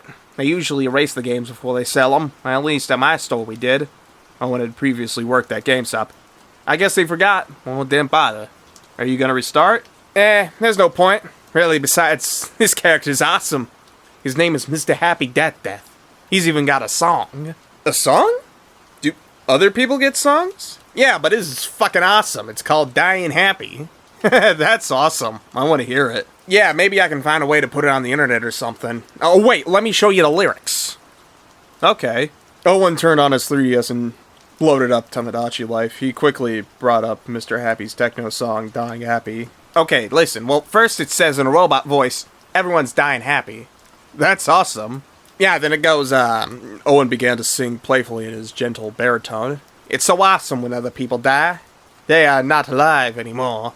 It makes me happy. It's so awesome when other people die. They are not alive anymore. It makes me happy. I've never been so happy. Let's all die. Hold hands. Jump to our deaths. Our brains will splatter. Happy. Death is so cool. Let us commit. He started to laugh towards the end, and I busted out in hysterics. It sounds like something we would write, I said. Yeah, it's even better when Mr. Happy sings it. I've listened to it like 100 times. You have to see the way they dance, too. Song alone isn't enough. I gotta find a way to show it to you. Well, you need to get Smash Bros. So we can play that together. I will. I gotta go, though. I'll call you tomorrow. Okay, bye. Bye. But he didn't call.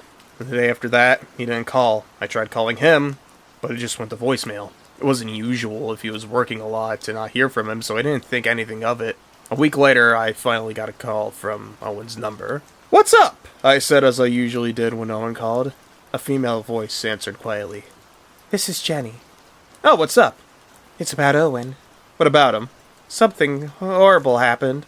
Her voice was trembling, and I could tell she'd been crying. I didn't know what to think, but if I knew Owen's wife was calling me, that there was something seriously wrong.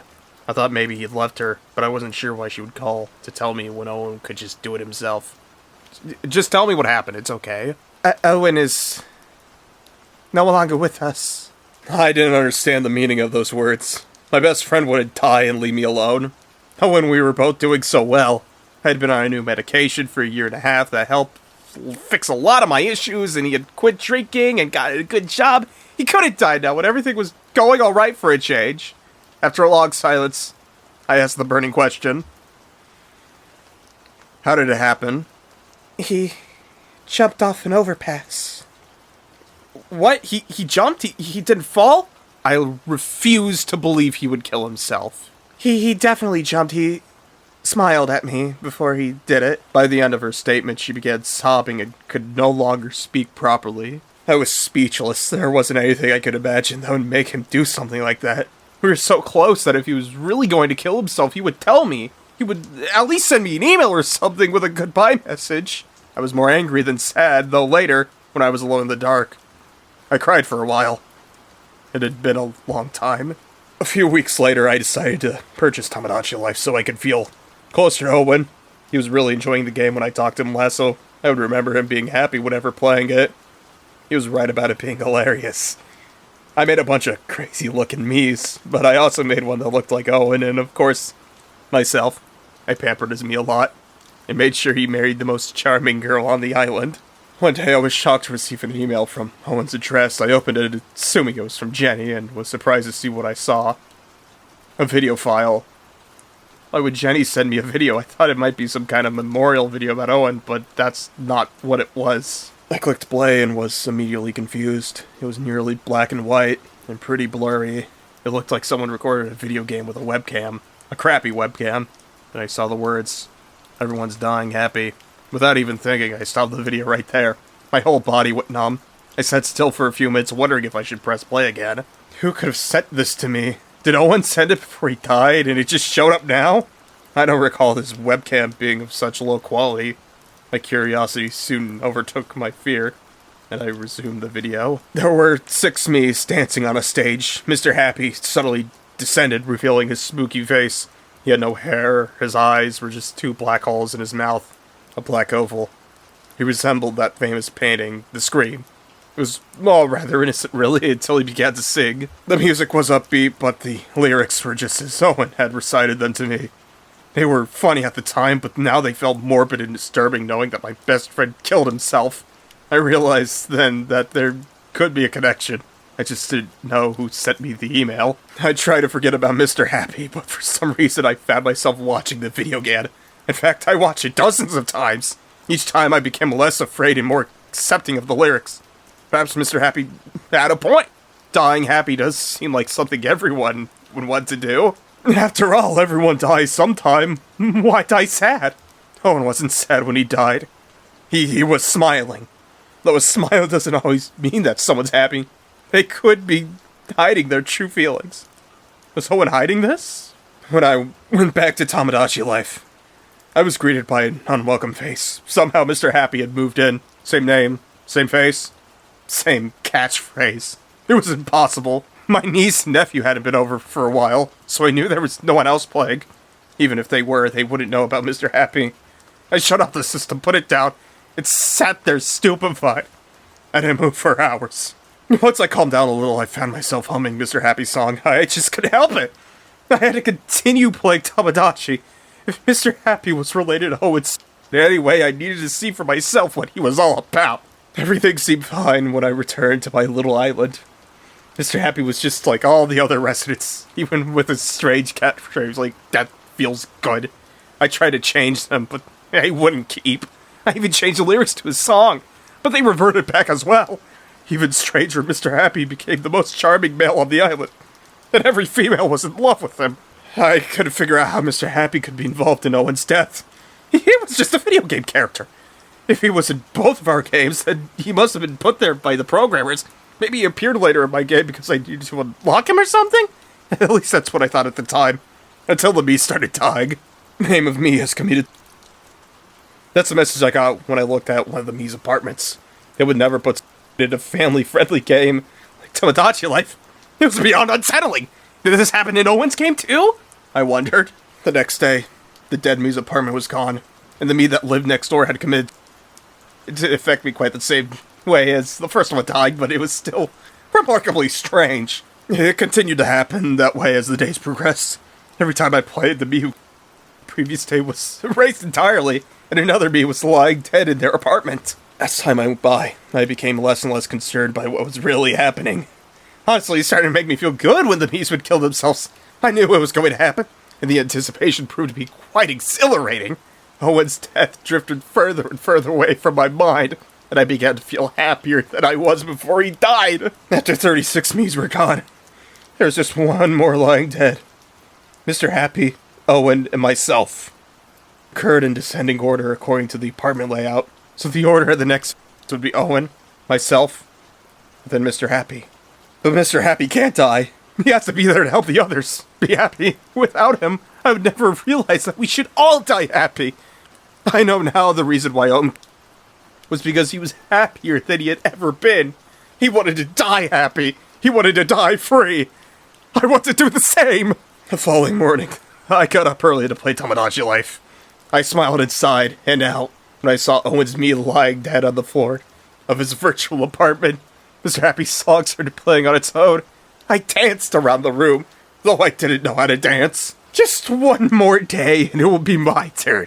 My me will die, and so will I. I will die happy. It's something everyone should do. Why would we want our last moments to be painful? Don't we want our families and friends to remember us smiling? Tomorrow, I will jump to my death. But first, I will smile at someone I love. Thank you, Mr. Happy. The Cartoon Network Tentacle Incident. Let me start off this story by saying that, ever since I was 8, I had a habit of watching Cartoon Network for long stretches of time, especially on those weekends where I had no homework or projects to occupy myself with. At the time, the channel never failed to amaze me with shows like Foster's Home for Imaginary Friends or Codename Kids Next Door. Even a decade after that, there are some more recent cartoons that I fell in love with, such as Unikitty, never mind stuff like Cartoon Network's live-action shows or their preschool block Cartoonito. I still see a lot of good in their programming. That being said, there was one incident involving that network that sort of ruined my childhood.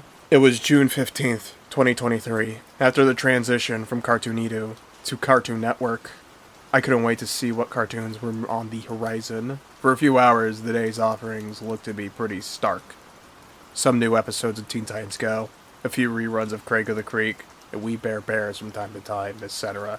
But at exactly 1:46 p.m., the feed suddenly cut out, so I had to sit there on the couch with a bunch of spaghetti in my stomach, looking at a pitch-black screen. I was so mad I could just throw the TV remote into a garbage can. But I couldn't help but miss that something fishy was going on, since I could hear snippets of audio from some of my childhood shows playing in the background. 10 minutes later, the screen cut to a shot of a locker, the same kind you see in school hallways, drawn in a completely unusual style. It didn't really remind me of anything, but it looked pretty cutesy and colorful, adding to the weird atmosphere. That was the silence that persisted throughout, which was drowned out occasionally by the sound of something hitting against metal. And then I heard something. Hey, is there something in my locker? I don't know where that feminine voice came from, and yet it felt very off-putting. A brown-haired girl in a Japanese schoolgirl uniform walked up to the locker and tried to open it, which would lead to something absolutely gross. She was suddenly grabbed by a slimy tentacle that would have belonged to an alien, and not a squid or octopus. Aw, crap! The tentacle swept her limp body into the metallic box, the door slamming shut as it happened. The tentacle started hitting against the door again, only this time there was an additional level of freakiness, as the girl kept groaning in pain, implying that she was being attacked by the monster. As the intro to Aerosmith's Sweet Emotion started to kick in, the painful screaming had turned into a marathon of panting and moaning. Oh, yuck. I thought, why is that thing... How am I gonna put this politely? Grappling her? What the hell does Aerosmith have to do with this? This is a Cartoon Network, not a raunchy... I ran to the bathroom and vomited into the toilet bowl. You heard me right, I was so disgusting, I had to lose my lunch. It was absolutely miserable. Oh, what a sweet emotion. As the background music faded out, I glanced back at the TV, where the locker door swung open, revealing what I believe was meant to be the creature's insides. The poor girl was now lying on the floor, face up, with a look of sheer exhaustion on her face, still blushing, drooling from her mouth, giggling, and finally, it stopped. Followed by a technical difficulty screen. How my childhood TV channel would be hijacked like this, nobody will ever know. Well, maybe except the perpetrator. Once I made a post regarding my experience on Reddit, multiple users would share some interesting comments saying that they also witnessed this same exact broadcast. Apparently, the perp must have been inspired by some weird internet trend from 2019, give or take a year. But the question is, whose idea was this? And if so, why? Abjourney. Put up. Hello, I'm Geraldine Denizik. I just turned 39 today, and I am interested in the fan-made series entitled Abjourney. My niece Amelie told me about this because they have a friend called Sterling who watches this. So I watched the DVD of Season 1. So I'm at the store buying another DVD. One suddenly had a red background and there was neither Carl nor Ver on it, just the rest of the game, including William. The title said Abjourney, The End May Come. I was so shocked to see this because this is not appropriate for tweens. As before, I went to the cashier. The cashier said that the DVD is very scary, and I didn't care, and bought it. How do the cashiers know so much about the product we're buying? Anyway, I went home and I watched it in my room rather than with my kids because I was very skeptical of what was happening. Put it in my DVD, showed all 50 season 1 episodes, but something was off. We would be euthanized? That was very tricky. I saw a warning that says, disclaimer, Netflix's secrets about the truth of their beloved series, such as this one. I went on, and it said, this episode was based off of a true story about a cat named Carl and his family is also real. I'm glad to know Carl is real. Now go on. Here's what I saw. William. This episode you are currently watching is entitled Operation Cancel. The title of the episode is said in a demanding tone. Z. Hey fellas, today we're taking Carl to a vet to get him euthanized. Carl. Euthanizing? What's that for? Z. Euthanizing means that you are being put into an endless sleep, and you die. Carl. Oh no! I've never wanted to die! Help! Please! I need help! Ver! Z. I'm sorry, but me, William, and Peter have made these decisions to put you out of your miseries. Now Ver and Rainbow Flower, you'd say goodbye to Carl. Ver, Rainbow Flower, goodbye Carl. Carl, goodbye Ver and your Rainbow Flower, and goodbye Z, William, Peter, Ethan, Paul, Sean, Amy, Corey, and everyone else I have met. I don't remember the rest, but I uploaded it on YouTube and many people saw. Z drove Carl to a vet and scheduled a euthanasia order, and the doctor was an unarmed human. Which they came. The human put Carl to sleep with the chemicals, but he survives. But Carl attempts to get euthanized, but still survives. A surprising thing that Z said is that nothing was wrong with Carl and she hated him, and she wanted him to die. Then, Z. Come here, Carl. Z tries throwing a knife at Carl. Carl. Missed it. Checkmate. Z. That's no game. Carl. What the? A knife approached Carl. He gets stabbed by it. Dies painfully. Carl died and all the people at his neighborhood went to his house and mourned his death, with the killer being unknown. William finds pieces of evidence on the ground showing that Z was the murderer. Ver gets mad and puts Z into something that resembled the kettle bathtub from Animal Crossing New Horizons. Z died painfully and William and Peter were mad that their friend got murdered and Ver as well. So William goes outside, inhales oganesson, and puts uranium in the pipes of the house.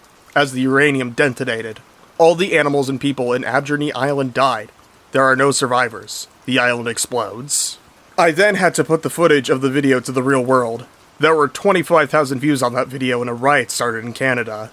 172 buildings were burnt down, vandalized, and destroyed due to the horrific ending of Abjourney, and many people temporarily disliked Abjourney from now on. 494 deaths were reported, and then Colby Zoloff and Dorothy Jenkins, the two creators of Abjourney, were found. All the cast, crew, animators, and all those stuff from Abjourney were arrested and sent to prison. And the children involved were sent to psychiatric hospitals. Jenkins was sentenced to death, and everyone in Canada looked at her brutal death and laughed. I am so disappointed of myself. I just started World War III by accident over a tweens programming. Ow. Oni. I recently downloaded a game, Ow Oni. It's a free game, so feel free to download it as well, but I recommend you don't. Ever since I first played that game, I've been having nightmares. That game is pure evil. Ow Oni might not seem like a bad game. It is set in an abandoned mansion in which you have to run away from the Ow Oni and solve puzzles to escape. I found this a really fun game when I first downloaded it. It was impressive for a Japanese horror survival RPG, but I need to tell you about this evil game. 22nd, March 2013. Today I downloaded this amazing game, Ow Oni. It is a survival horror RPG and also an indie game, so it's free. I don't usually download indie games because most of them are crap, but this one just seemed better. I had watched videos on YouTube of people playing the game, I'd watch PewDiePie be an immature bastard about the game, and I had watched less famous people play the game, which was a lot funnier, but then I watched a video about someone saying that there was a glitch in the game, which made the game a whole lot scarier. So I installed Ow Oni and attempted the glitch. It didn't seem to work. On the name creation screen, I changed the name from Hiroshi to Gregor34, and the game started up. Sure enough, I was in the mansion with all the other characters. The plate smashed and I had to go and get the shard. But when I went back to find the other characters, they should have been there, but they were. I tried to talk to the blonde-haired character, but she just said curse. I tried talking to all the other characters, but I got the same response. Curse. According to the YouTube video, scarier things weren't supposed to happen until you solved the piano puzzle. The AI was annoying me now. They all said curse. It didn't matter how many times I tried talking to them, I got the same response. I thought to myself, fuck the AI, I'll go explore. So I left the room and went off to explore the mansion. I went upstairs to the bedrooms and they all seemed normal, but one thing I noticed was that the map on the wall was covered in blood. Just large splashes of blood. I didn't understand this, so I went back to check if the AI had moved. The blonde-haired character was gone. I spoke to all the other characters and they still said curse. I went back to check the map and the blood had started to drip onto the floor. The blood wasn't very realistic, but it was still creepy. I went off to do the piano puzzle, and as soon as I had completed it, the game crashed. Fuck this, I need sleep. So, I went off to bed. In my dream, I was lying on the beach until I was approached by the blonde-haired character from Aoni. His right arm was all mangled and dripping blood. He said to me, "Keep playing the game and this will happen to you." "What do you mean?" I asked him. "I was once a player like you, but I played the game." He started to walk away and I woke up from my dream. I noticed I was dripping with sweat, so I decided to have a shower. Good idea. 23rd March 2013. I decided to continue playing Aoni today. My imagination must have got a bit out of control last night. I mean, really? How could a game inflict such a horrific injury to my arm? It's not possible, I told myself. I clicked continue, and my profile with the character Gregor34 loaded up.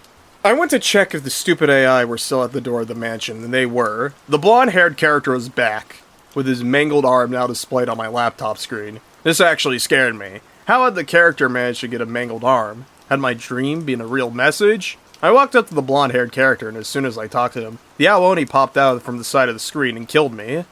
The normal game over screen didn't show, but instead I was greeted by a horrifying picture. It was me. I was clearly dead with a mangled right arm. I clicked the X button, and the window closed. How the fuck has it got my picture on that goddamn game? No normal programmer could just get a picture of me. Did I know the developer? No, Aoni is a Japanese game. I have no Japanese friends. I decided to Google Aoni to see if anyone else had this creepy version of the game. I got links to different downloads, Korean versions of the game, various other fan-made games, but none like this. Fuck this shit, I thought to myself. I moved my mouse over the documents icon, found Aoni, and deleted all the data. 24th March 2013. Oh god, it fucking hurts! Shit! I woke up half an hour ago, and my arm was all bloody and broken. I tried calling a doctor, but they were all busy. Fuck!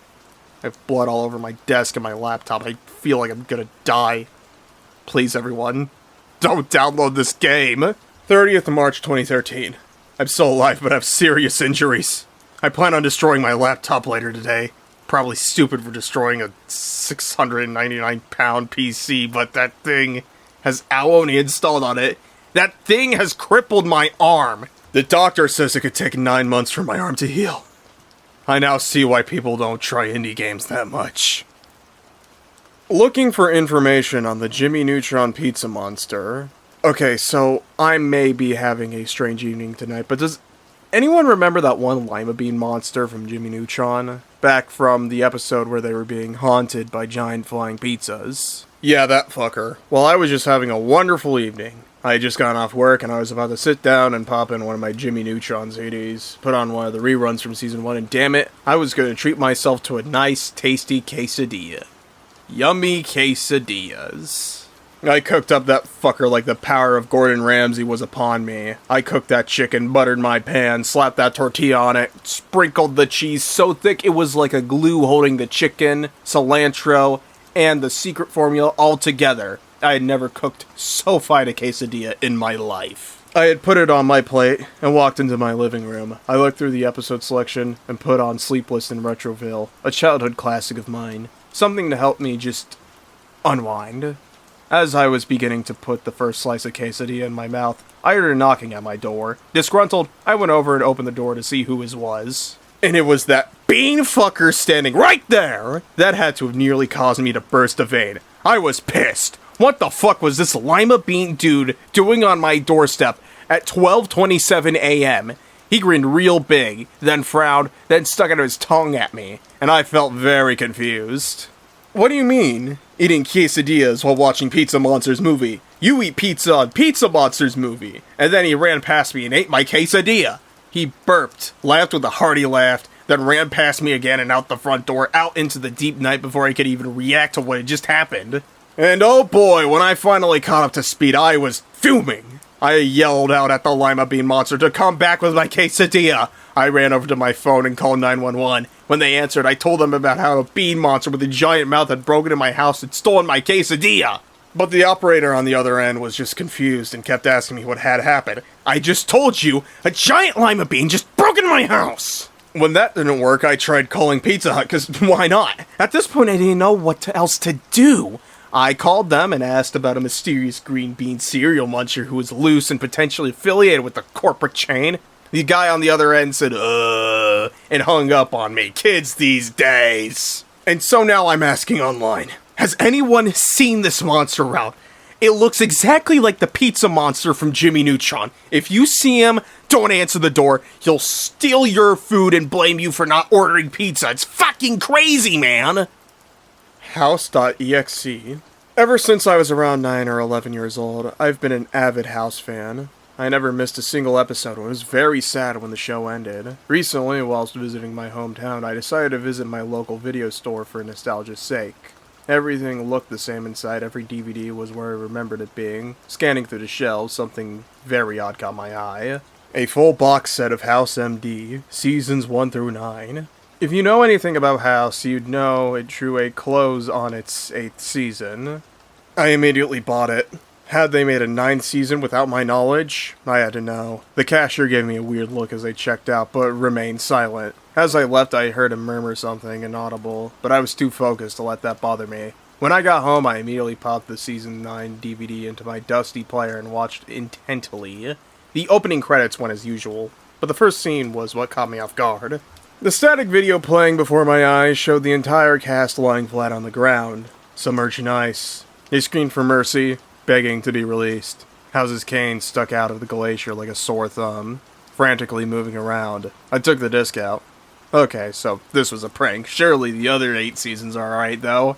The first season opened with the original cast looming around in indiscernible fog. They seemed mildly uncomfortable.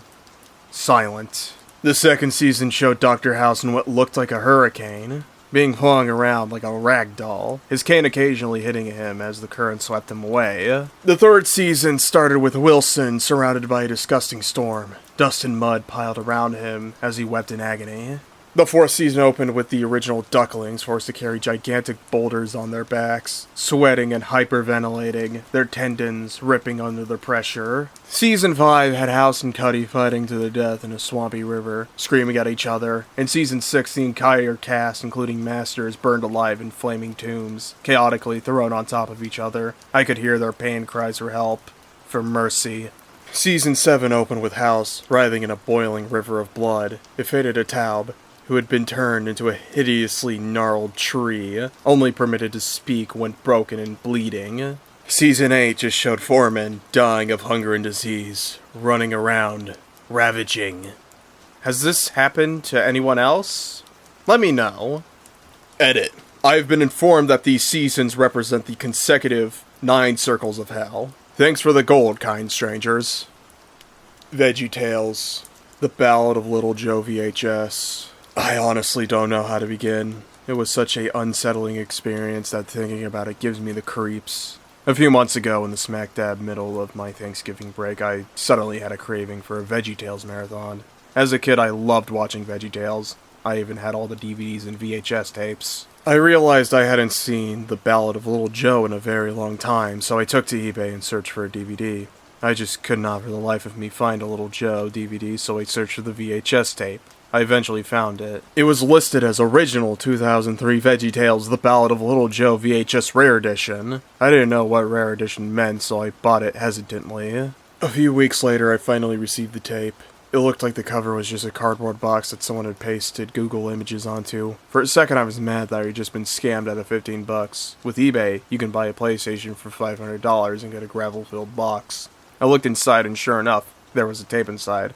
I popped it into my VCR courtesy of the 90s and pressed play. The opening part began to play, where Bob was talking to Larry, and there was a white screen with the credits. The tape started to slow down and went to a black screen, so I punched the VCR and it began to play. Although the tape was from 2003, it played the theme song visuals.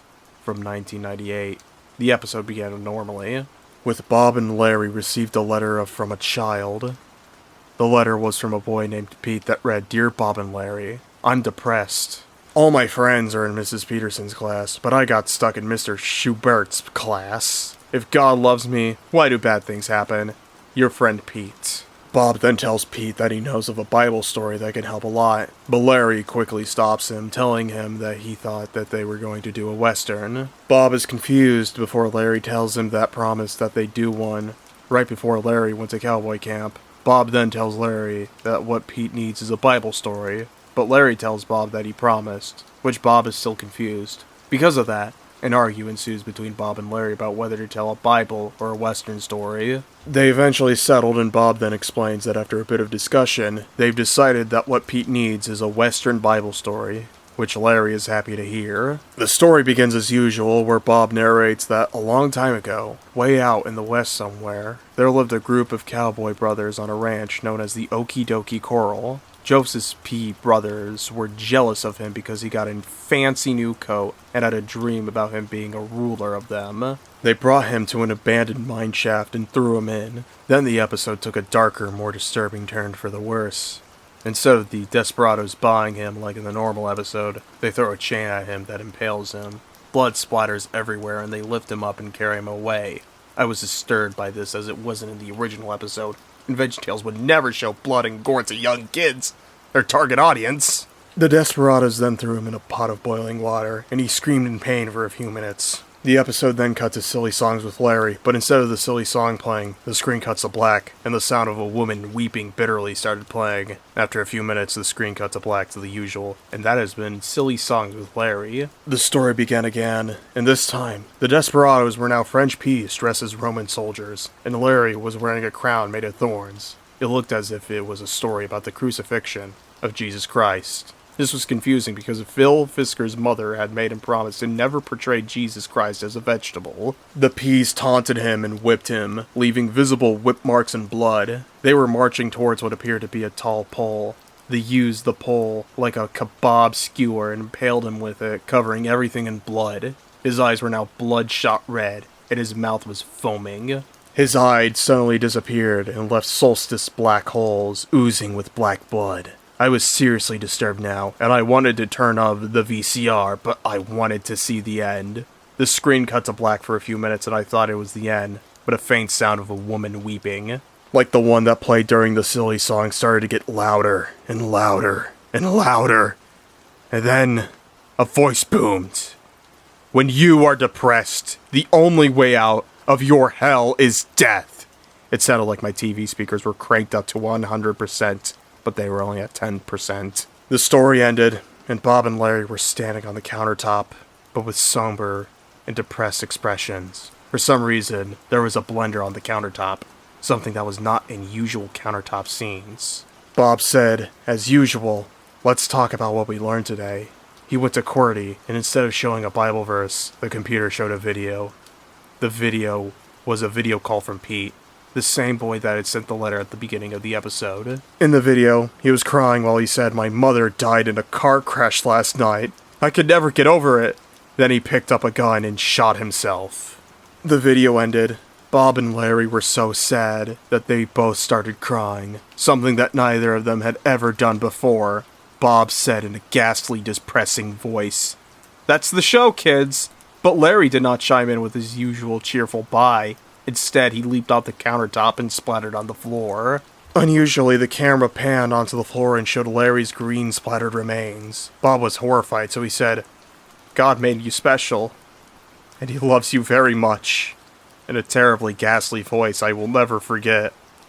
And he then turned on the blender and jumped in. Tomato juice and chunks splattered all over the countertop and walls, and the episode ended. No credits, no anything.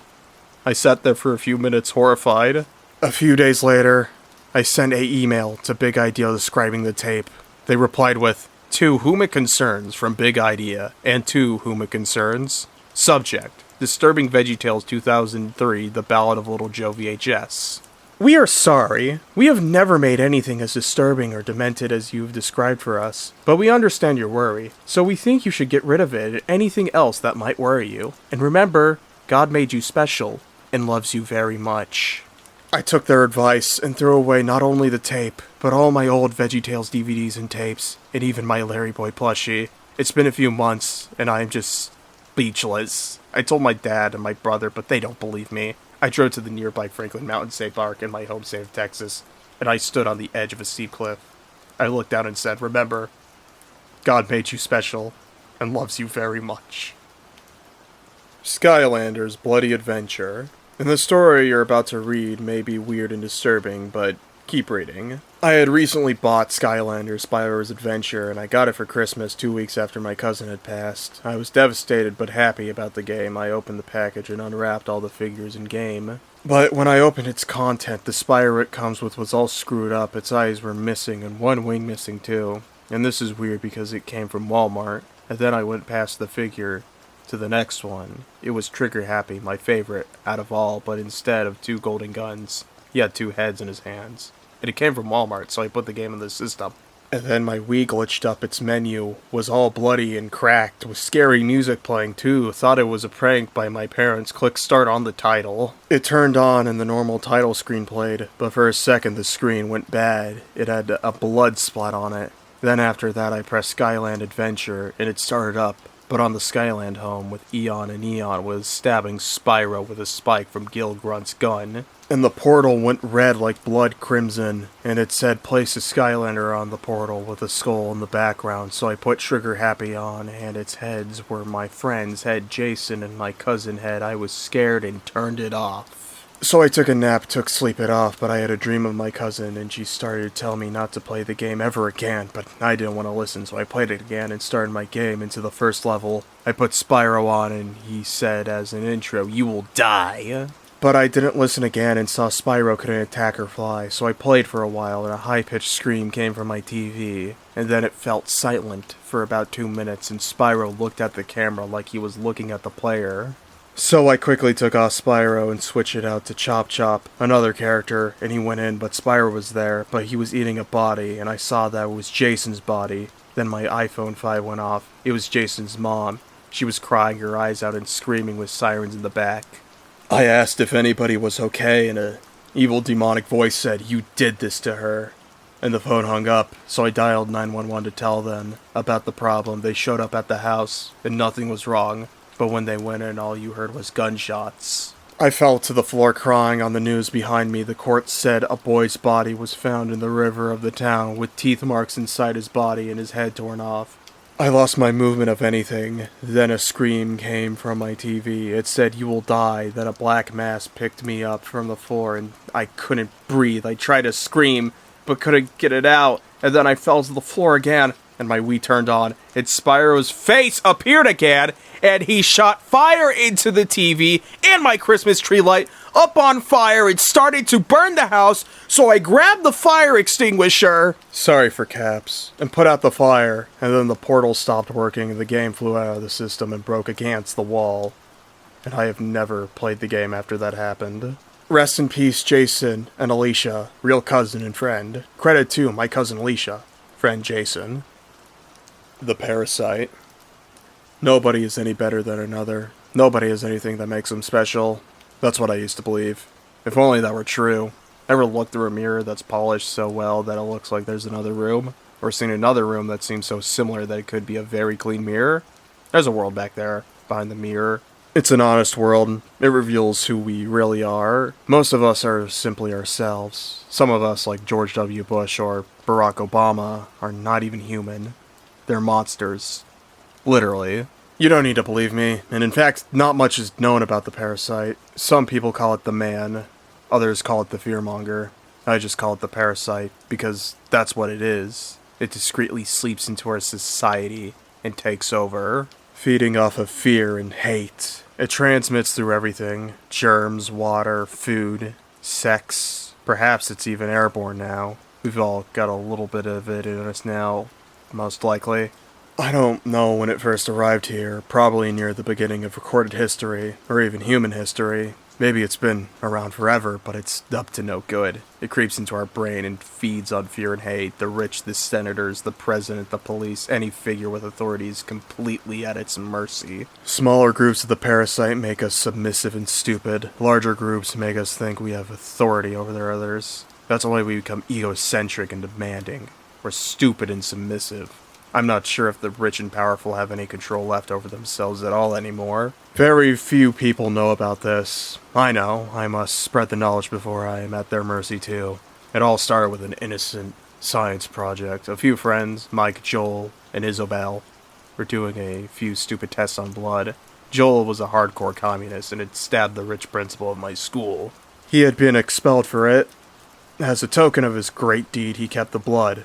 He was a very aggressive person. It pains me to think that he probably was a huge victim of the parasite himself.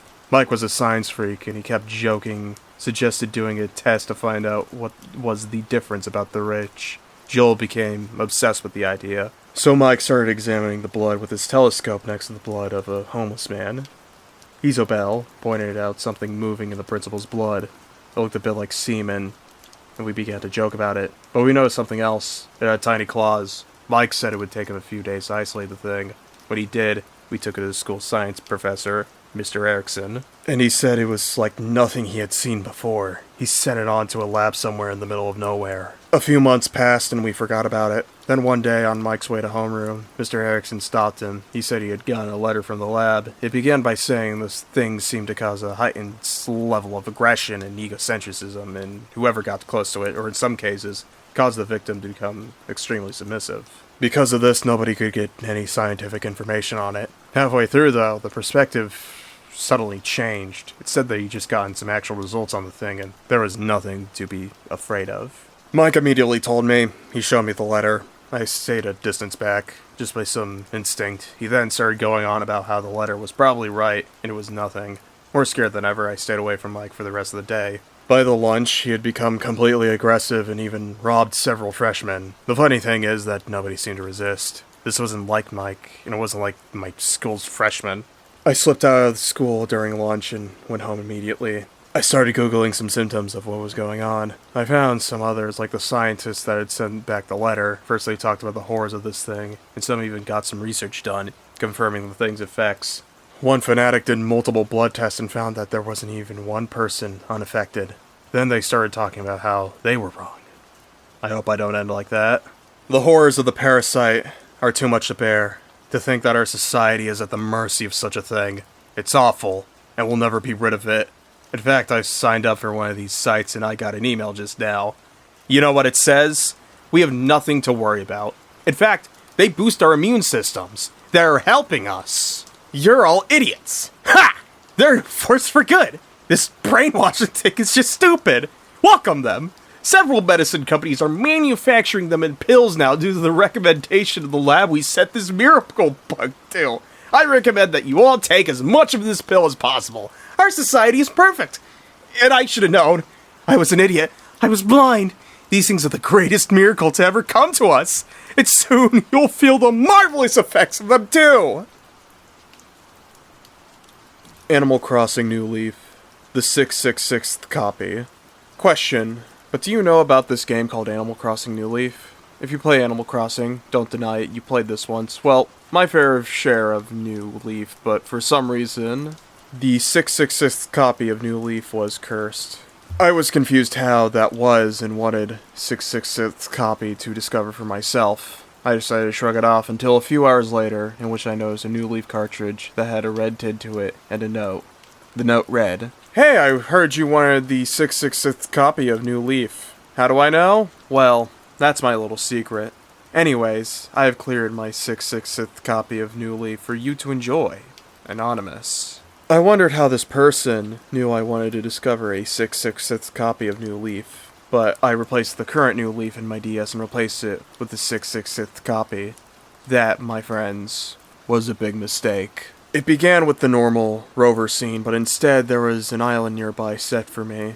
But I, the player, didn't get to choose the island name. However, it always, and I mean always, lets you pick the island name.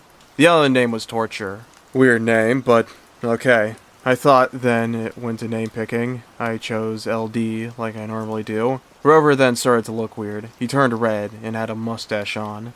His face started to look like the face from the Cherry Sunday 2006 logo, but more sane. Okay, enjoy your stay at Torture, Rover said happily in Animalese, the normal Animal Crossing language. Then it cut to a black screen for a minute, leaving me to think the game crashed, in which I was about to restart it. Until the game started, the sky was blood red, and so was the grass, trees, everything but the characters were blood red. The villagers were Raymond, Agnes, and Pietro. The villagers, however, looked insane and troubled. Lucky had half his bandages torn off of him, as scars could be seen if you look closely. From his glowing eyes you could see a glowing tear. Pietro just looked depressed and wanted to die, but very unlikely of the game to show that. Anyways, Bo had a glitch on his face and a crack. The crack spelled something. It spelt help me, meow. It was actually depressing to see that, however, Bo's not supposed to be in this game. Now, Agnes had a scar on her arms. However, it looked like arm slits. You know, arm slits to make it look edgy. Anyways, Isabel looked too scared. Mayor LD, you are the key to let us free, Isabel said. Suddenly, Hopkins came running up to us. Our savior! Some figure is trying to kill us! Help us, please! Hopkins explained in fear, as Ruby, Simon, Anchovy, and Digby came running to them. But they kept running, and they left the island. Wait, brother! Isabel yelled, following Digby. Everyone did the mistaken emote. Not until said figure appeared, in which everybody did the shock and fear emotes. The figure opened his eyes. However, it looked like Bob's eyes from Friday Night Funkin'. The figure kept repeating one word, and that was die, after the 50th time of it saying the word. Lucky and Bo faded away. Gravestones for them took their place, leaving me to think that they died. Anyways, after the 100th die, Raymond disappeared, and no grave appeared. Then it just cut to a blood-red screen for 26 seconds. A psychopath laugh could be heard. Then it showed every villager, including the ones who debuted in Animal Crossing New Horizons, staring at me in the same orange screen. Then it cut back to the game, as the figure could be seen killing everyone seen in a montage. Luckily, I'm able to list them because there was only 18 of them. However, there was blood in each and every one of them. Renee. Her neck was chopped into two, as blood was being splattered from her head. Sherbin's Ven. Both of them got set on fire and were burnt to crisp. Judy. She got electrocuted and got cooked into dinner somehow.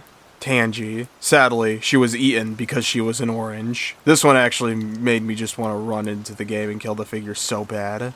Hazel. Her tail was sadly cut off, as blood splattered everywhere. Sid. His trunk was sliced right off of him. Need I say more? Kabuki.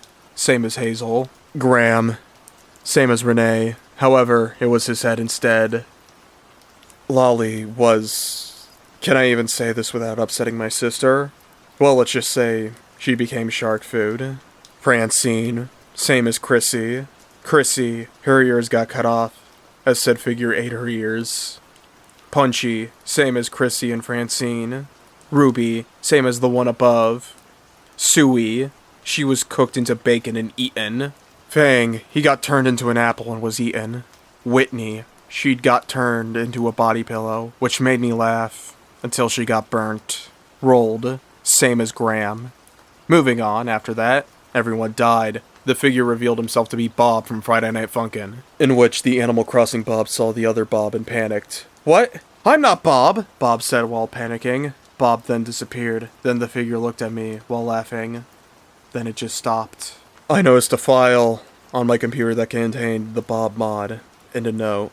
The note read, "Play it now! Now, please! I added some things just for you! Bob is murderous!" So I played it, but that is a story for another day, so I'll skip it for now. Anyways, after that, I smashed the copy of New Leaf and put in my original New Leaf copy. However, the game was normal, but Chrissy mentioned something about a figure that went like this. Hey, LD, are you aware of this guy? His name is Bob. No, not the Bob on our island, but a dark and creepy figure. I assume his name is Bob because he keeps saying Bob is mad, which scares me. Can you deal with it? Then I got an option to say either yes or no. I chose yes. The dialogue went like this. You will! That's great, but you can't go alone. Let's all battle this Bob guy. Let's spread the news! It then circled to a black screen and revealed everyone inside the plaza and went something like this. And yes, I am doing this style again. Isabel, confused emote. Why did you call us here again? Chrissy. There's this guy named Bob. Bob, bewildered emote. That's me. Chrissy, mistaken emote. No, another Bob. Now he may or may not want to kill us, so let's fight for our lives. Everyone but the player and Chrissy does the worried emote. Bob, what if we die? Crying emote. I don't want to die. Chrissy, encouraging emote. No, we won't die, even if you don't want to fight it. Stay inside the plaza, Sparkles. Diana, question emote. Why don't we just go?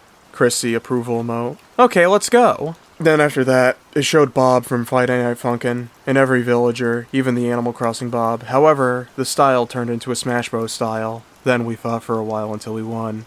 Luckily, Bob proceeded to go down and shrink until he wasn't Sheen. As numbers from 4048 kept going down very quickly to 0, then it cut back to the original game, in which everyone was happy and doing a happy emote. Then after that it faded to black, as the credits play. After the credits, it displayed some text, which was this idea was added by somebody named BobEXC. You have defeated him. Your game is now normal. Then the game started up like normally. I sighed happily and took a break for a few days, as nothing happened. Alright, so real quick, before we start this creepypasta, it contains several instances of the N-word, so I'm a white fruit, so as a compromise, I will be saying the F-word instead, and censoring every instance, because I don't want YouTube to strike this video down. Martha Speaks. Martha Swears. Do you know what Martha Speaks is? Martha Speaks is a children's flash animated television series based on the 1992 children's book of the same name by Susan Madaw, and debuted on September 1st, 2008 on PBS Kids.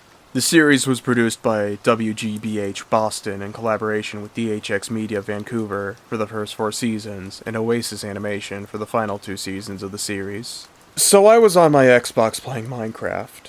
Then I found a package under the TV. I opened the package, which reveals to be a rare Martha Speaks DVD. Best of Martha Lorraine. I opened the DVD and turned on my DVD player as I inserted the DVD in, and waited as the tape began. The DVD started when the Walt Disney Home Entertainment appeared, but it is very bloody and goreful.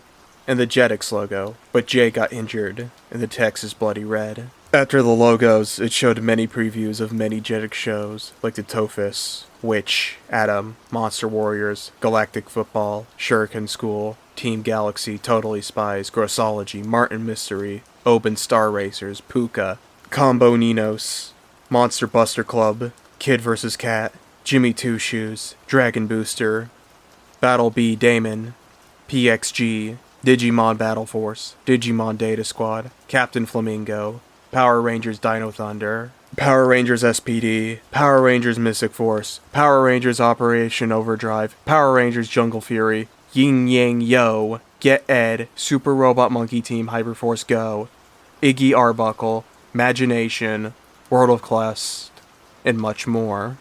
Then it goes into a green background with Martha in a DVD menu. There are many options like play, episodes, setup, and bonus, so I clicked play. Afterwards it started at Martha Speaks, and ended at Martha vs. Robot. Before the last never-before-seen episode played, there came a warning message. This lost forbidden episode of Martha Speaks shall not be viewed by those under 18. Cover your kids' eyes. Whatever you can possibly do. You have been warned. Then the intro played again, but all of the words in the intro, except the lyrics, are swear words. The title card, Martha Swears, is Martha shoving Helen with bars of soap and starts choking. The episode started at nighttime, with Martha in a living room, finding a bar of soap. She said, "Ooh, what's this?" She discovered a bar of soap. "That's a bar of soap," said Martha. "Oh ho, it must have been my lucky day." And she laughs, runs into the kitchen, adds soap to her alphabet soup cans, and runs back to bed. The next day, when Lorraine finally woke up, they decided to make breakfast. Helen gave Martha and Skit's alphabet soup. Martha decided to taste it, and something was wrong with her. What is happening to me?" said Martha. "What's wrong, Martha?" said Helen. I think there's something wrong with my soup, replied Martha. I just tasted it, and that makes a big difference. But then, Skits got poisoned by the soup that the bars of soap Martha put, and dies on the floor. Oh no! I'm changing, said Martha. Holy cow, replied Helen and her parents. We need to call the vet, yelled Mrs. Lorraine. Martha decided to turn cyan and becomes Potty Mouth Martha. Well, hello, motherfuckers, said Potty Mouth Martha. Martha, what happened to you? Asked Helen. Prepare to fucking die, Helen, yelled Potty Mouth Martha. Martha, what's wrong with you? Said Helen. Potty Mouth Martha shoved a bar of soap in Helen's mouth and starts choking on it. Fuck you, bitch, said Potty Mouth Martha. Martha, where did you learn that word? Said Mrs. Lorraine. Oh yeah, I fucking learned that word from a fucking kid's cursing video on fucking YouTube, answered Potty Mouth Martha. Martha, you don't say the F word and the B word to your owner, scolded Mr. Lorraine. You know saying bad words are very inappropriate. Fuck you, dipshit, yelled Potty Mouth Martha. Potty Mouth Martha shoved a bar of soap in Mr. Lorraine's mouth. Honey, are you okay? Panicked Mrs. Lorraine. Oh my god, what happened to you? You choked with a bar of soap! Oh, Potty Mouth Martha shoved the bar of soap in Mrs. Lorraine's mouth. This will fucking teach you a fucking lesson, said Potty Mouth Martha. Jake grabs a gun and wants to kill Potty Mouth Martha. He laughs, and he is about to kill her. Oh no, you fucking don't, said Potty Mouth Martha, and she holds a bar of soap. Get this motherfucking punishment of yours, motherfucker! She shoves a bar of soap into Jake's mouth. He swallows it and dies. He fucking deserved this, said Potty Mouth Martha. She runs outside, grabs bombs, nukes, TNTs, and dynamites and throws them into the house, blows it up and runs away. She runs to the neighborhood and goes to TD's house. Martha? Why are you sighing? Questioned TD. Save it, you pieces of shit, yelled Potty Mouth Martha. Hey, said TD. What is wrong with you? You don't say that to me. I can fucking say that whatever fucking ever I fucking want, you fucking dope-ass swag bitch, said Potty Mouth Martha. Say that one more time, and I will tell my parents on you, yelled TD. You fucking know what? Said Potty Mouth Martha. Fuck you! She sticks a middle finger at him, flips him off, throws a bomb at him, runs away, and made him get blown up. TD, are you okay? Said TD's dad. Oh my god, TD! What happened in here? Potty Mouth Martha throws bombs, bars of soaps, nukes, TNTs, and dynamites at TD's house and have it explode, causing TD's parents to die. Bitch, yelled Potty Mouth Martha. She starts singing the cuss word song. She runs to Alice's house and sees Alice's pet cat. The cat meows at Potty Mouth Martha, hisses at her, and she said, "You fucking better shut the fuck up, fucking pussy!" Alice's cat keeps meowing until she shoves her with a bar of soap, starts choking, and becomes dead. Alice opens the door, came to check on her cat. Martha, what did you do to my cat? Said Alice. Bitch, you need a fucking lesson, said Potty Mouth Martha. Hey, that's not nice, said Alice. Well, I don't give a shit, you fucking fat, said Potty Mouth Martha. I'm going inside, said Alice. Oh, no, you fucking don't, said Potty Mouth Martha. It's fucking revenge. She shoves a bar of soap at her mouth and ran away. She walks to the camera and says, "Fucking montage time, motherfuckers!" Potty Mouth Martha runs to someone, swears at them, and shoves a bar of soap in their mouths. She does a montage of her swearing at the rest of the characters, shoving their mouths with a bar of soap, and they started choking. The last one she stands into is Caroline. Martha, did you have a fur color changed? Questioned Caroline. It's fucking payback season, said Potty Mouth Martha. You what? Yelled Caroline. She jumps into Caroline, throws a bar of soap into Caroline's mouth, causes her to swallow it, chokes on it, and dies. Yep, this is my fucking last fucking victim, said Potty Mouth Martha.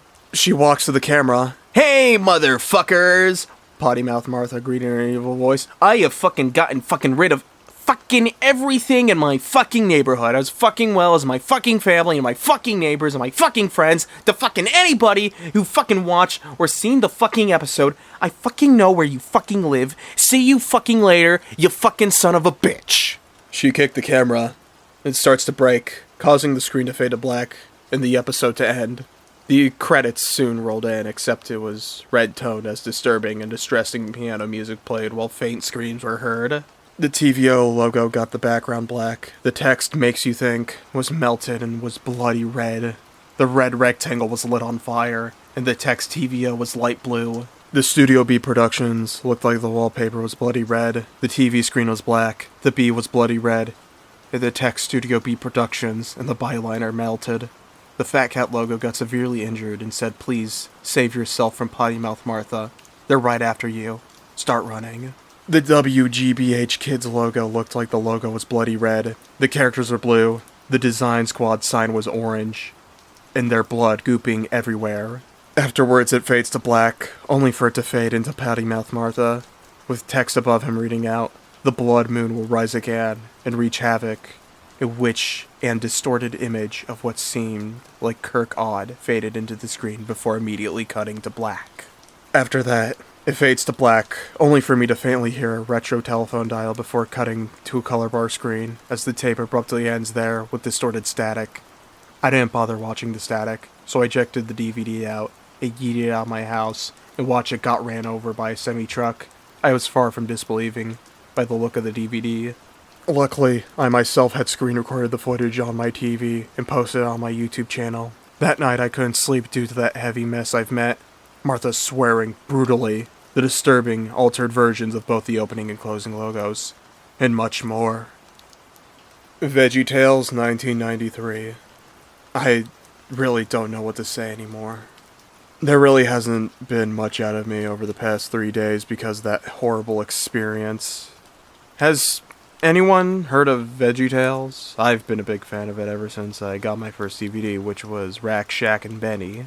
The show was really good in my eyes because of the characters, stories, morals, and humor. However, I have outgrown the show because I've gotten older, and I'm glad I did, because there's these new redesigns in the spin-off called VeggieTales in the House, which to me is kinda a guilty pleasure. I still have a bunch of DVDs and even some old VHS tapes. I've watched all of them except one. Its name was Where's God When I'm Scared. I've actually had it before, but after got it and was about to watch it, I couldn't find it. So I decided to go to my old buddy Amazon to look for a not a release, not a remaster, but the original. I searched for it, but couldn't find a copy until I got to the bottom of the results. The title of the item said, VeggieTales 1993 Where's God When I'm Scared VHS tape. Good as new. I couldn't wait to get it in the mail. About a week later, my aunt and uncle, who I was living with at the time, were going on a trip. They said if I ever needed them, to call them. At least I can watch the tape without being disturbed, because my sister was also gone at a friend's house as well. Right after they left, the mailman came and put something in the mailbox, most likely a package, from the yellow wrapping I could see around it. So after he left, I checked the mailbox, and sure enough, it was my package. I grabbed it, went into my room, shut the door behind me, and started opening it up. After I opened it up, I started to look at the tape's condition because, you know, Amazon, you could get something that looks brand new on the picture of the item. But then you wind up getting a sand-filled GameCube. The tape's box art looked like it was copied off of Google Images, and the actual tape didn't have a label. Geez, Amazon, thank you very much, I said in a kind of sarcastic way, even though I was really happy to get the tape. Since I have a old VCR, thanks to the 80s, that I barely use anymore that I got from my uncle, I put in the VHS tape and pressed play. For some reason it took 9 minutes to get working, I'm guessing because of the bad condition. After the 9 minutes of waiting, which felt longer because I was excited to watch it, the tape finally began. It seemed like everything was normal at first. For the first 15 minutes of the tape, it was a great episode that had a great lesson. God is bigger than any monster out there. Followed by a funny, silly song called the Water Buffalo Song. About when I was going to finish the other 15 minutes after the silly song, it seemed like the tape got preempted because it showed a black screen for about 3 minutes. Not only was I upset because I thought the tape didn't work after 15 minutes or was recorded over the actual show, I was also mad that it seemed like I was scammed out of $10. But after a little complaining, the show seemed to restart because it showed the intro again. I was a little curious because the show normally doesn't restart unless it's over and you hear the tape rewinding inside the VCR, but it didn't, and I didn't hear the tape rewind inside. When the actual show started, it showed Bob and Larry standing on the countertop as usual, but for some reason the atmosphere felt different, almost depressing.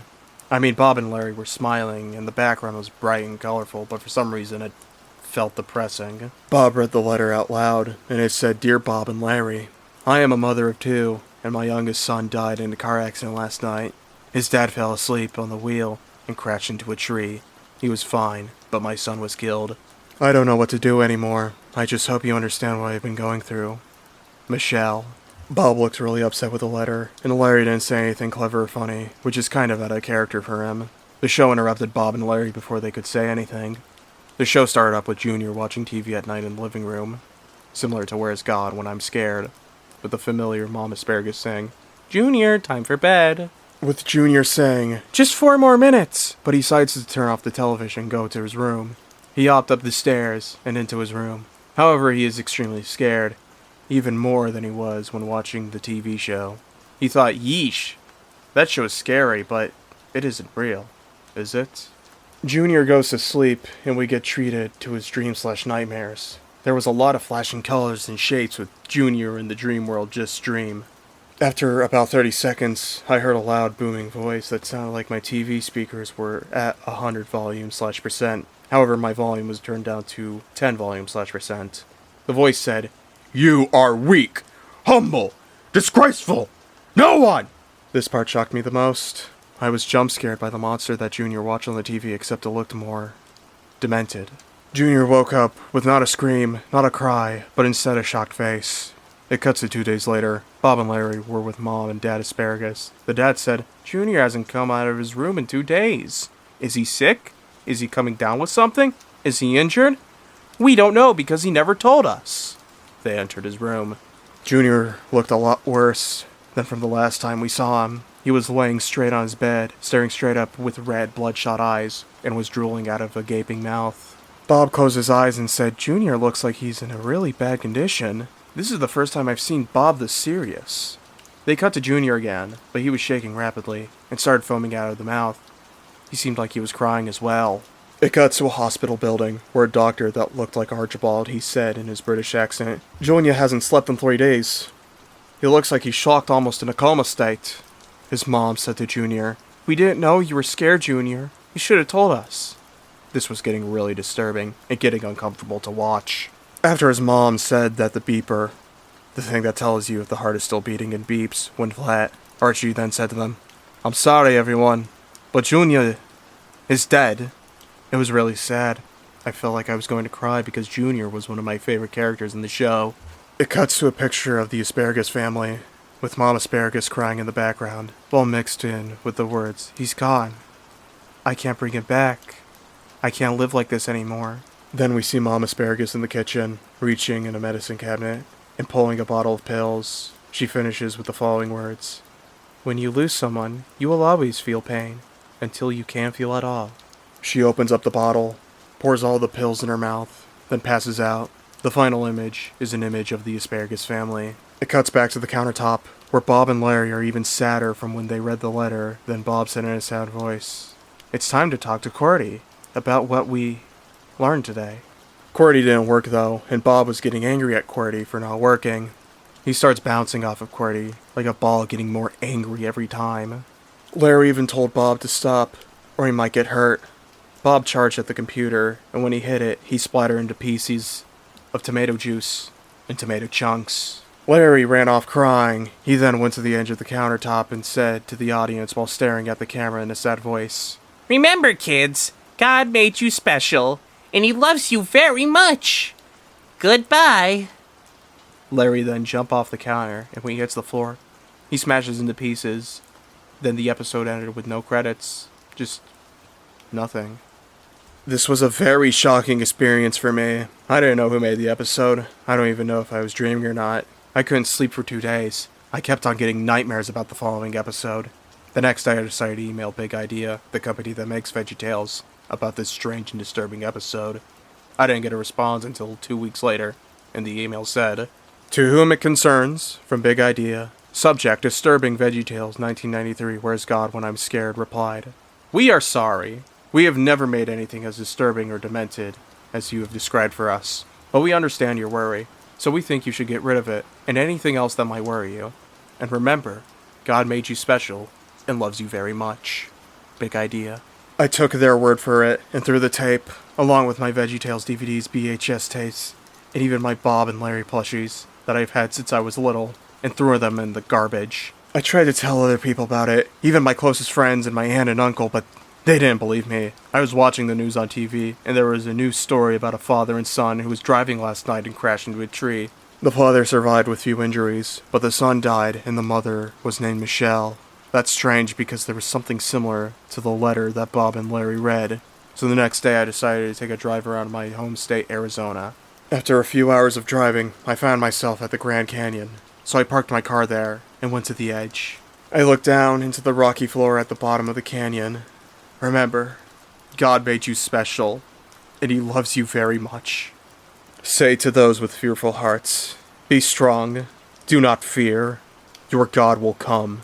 He will come with vengeance, with divine retribution.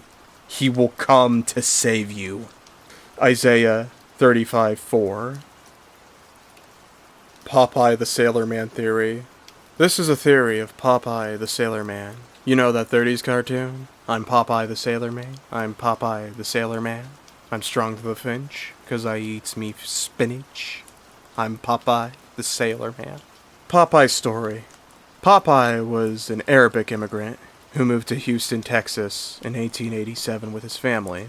When he was 5 years old, he was dragged into the wrong group of kids, and he started becoming addicted to crack. He would steal one of his father's cigarettes and smoke away. That's why Popeye is normally depicted with a cigar in his mouth. Olive Oil story.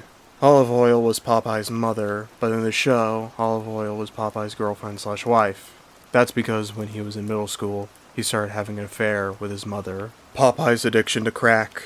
One day, right after he smoked crack, he had spinach for dinner, and 20 minutes later, he had big lumps on his triceps and biceps, depicted as muscles in the cartoon. They smelled real bad, but after he was diagnosed, he realized something. They were arm cancer, caused by heavy use of crack! So Popeye had arm cancer after he ate spinach. A cartoon is born. Popeye was depressed from his crack addiction, so he moved away from his family to Chester, Illinois, where he met E.C. Cigar, the creator of Popeye, who just became a cartoonist in 1919, so he wanted to make a new comic strip. Cigar started asking Popeye questions about his life, so he would have ideas of a cartoon. Antarctic Journal. The following are entries of a journal taken from an Antarctic medical base in 2020. Many of the pages were incomprehensible. March 5th, 1940. Things at the base are going well. The lieutenant announced that Project Lightning Hand had been completed. This medical breakthrough shall ensure the health of children around the world. I'd like to give more details about it, but I'm afraid it's still classified. I cannot write even the smallest detail of it here until it becomes a worldwide phenomenon. Aside from that, there are a few concerns about the weather. It's supposed to get below negative 35 this weekend. But what did they expect? It's Antarctica. It's not gonna rain fire. And one more thing, I've been hearing some strange sounds coming from one of the test tubes. The ones that Professor Jan had been experimenting on. It keeps me up at night. Speaking of which, I gotta hit the hay. Until next time. June 23rd, 1941. Sheesh, the Colonel has been much more uptight recently. He's added coded locks to all the doors, and now only he has the keys to them. It isn't interfering with my work much, though, so I'm not worried. I still haven't got much sleep. I've tried to tell the higher-ups, but they ignore me. It's understandable, I mean, I'm a trained officer. I shouldn't be fretting. I still have so much work to do. But regardless, there's something else that has been bothering me. Professor Jan hasn't left the lab in weeks, and the Colonel won't let us in. I wonder what's wrong with her. We met briefly when we arrived, even had lunch together, but afterwards, she became distant. Could this have something to do with that? July 15th, 1941. I can't sleep. That tube, there's something inside that tube, but they won't let me near it. My exploits have demoted me to engineer. Doesn't help me sleep. I've got to get in there. I'm going to make a break for it tonight. I don't care if it kills me. Lightning Hand failed. The initial tests looked fine, but mutations occurred. Strange mutations. Things that would never happen in nature. I haven't seen a mutant. I don't want to. Wish me luck. July 16th, 1941. I saw it, what was inside the tube. People have to get out now. Have to tell the lieutenant. The remainder of this page was covered in black splotches. February 1st, 1952. I am writing this to anyone who may come by here. I am afraid that I shall not make it much longer, so I decided to make a detailed explanation of what happened 11 years ago. I was a bioengineer working here at Angel Wings Research Base, hidden at the Weddell seashore in Antarctica. During Project Lightning Hand, I was charged with removing waste products made by the machine. I was curious about the waste. It was a dark, solid chunk of what appeared to be radiation and biological chemicals. I placed them separately in testing tubes, doing various tests. Eventually, one of the tubes began oh God! He's here! Run! Run! Now! Go! The page is torn here. February 20th, 1952. I am here. I am learning. I am feeding. I am alive. Mr. Bones' Wild Ride. So anyone who's been on the V board at 4chan probably knows about Mr. Bones' Wild Ride. For those who don't, it was a ride someone made for Roller Coaster Tycoon. It was one of those really slow motor car rides, but with a twist. It had 30,696 feet of track and a ride time of 70 real-life minutes. Around 4 years in game time. In addition, there were props of a skeleton holding out his top hat, scattered around here and there, as if to mock the customers. Needless to say, there were a lot of passengers screaming, "I want to get off Mr. Bones' Wild Ride." Now here's where things get really good. Once the ride came to a stop, the passengers found themselves on a long path that took about 2 hours to traverse. Once they reached the end, they faced a sign that read, "Mr. Bones says, the ride never ends." The path led straight back to the entrance of Mr. Bones' Wild Ride. There was nowhere else to go. In other words, they were fucked. Needless to say, this gained a lot of popularity on V, and people started making their own Mr. Bones' Wild Ride. I was one of them, and made a version with a ghost train ride. You know, the one that's usually a huge death trap. Didn't last as long as the original, but did have a twist. Near the end, it launched the cars into a small shed with a sign on the side of the road that said, "Enjoy your stay." I killed about 20 people with that ride, and laughed my ass off, as they each went one by one to their graves. Fast forward a few weeks, and I was in Busch Gardens on vacation. I was wandering around trying to decide what to ride. That's when I noticed a ride that hadn't been there the last time I visited. It was weird because it had never been advertised, and there was nothing on the map about it. I figured, what the hell, and got in line. Surprisingly, the line wasn't very long. I only waited about 10 minutes to get on. It was one of those motor car rides, which is kind of weird because they already had one elsewhere in the park. Why would they open up a second one?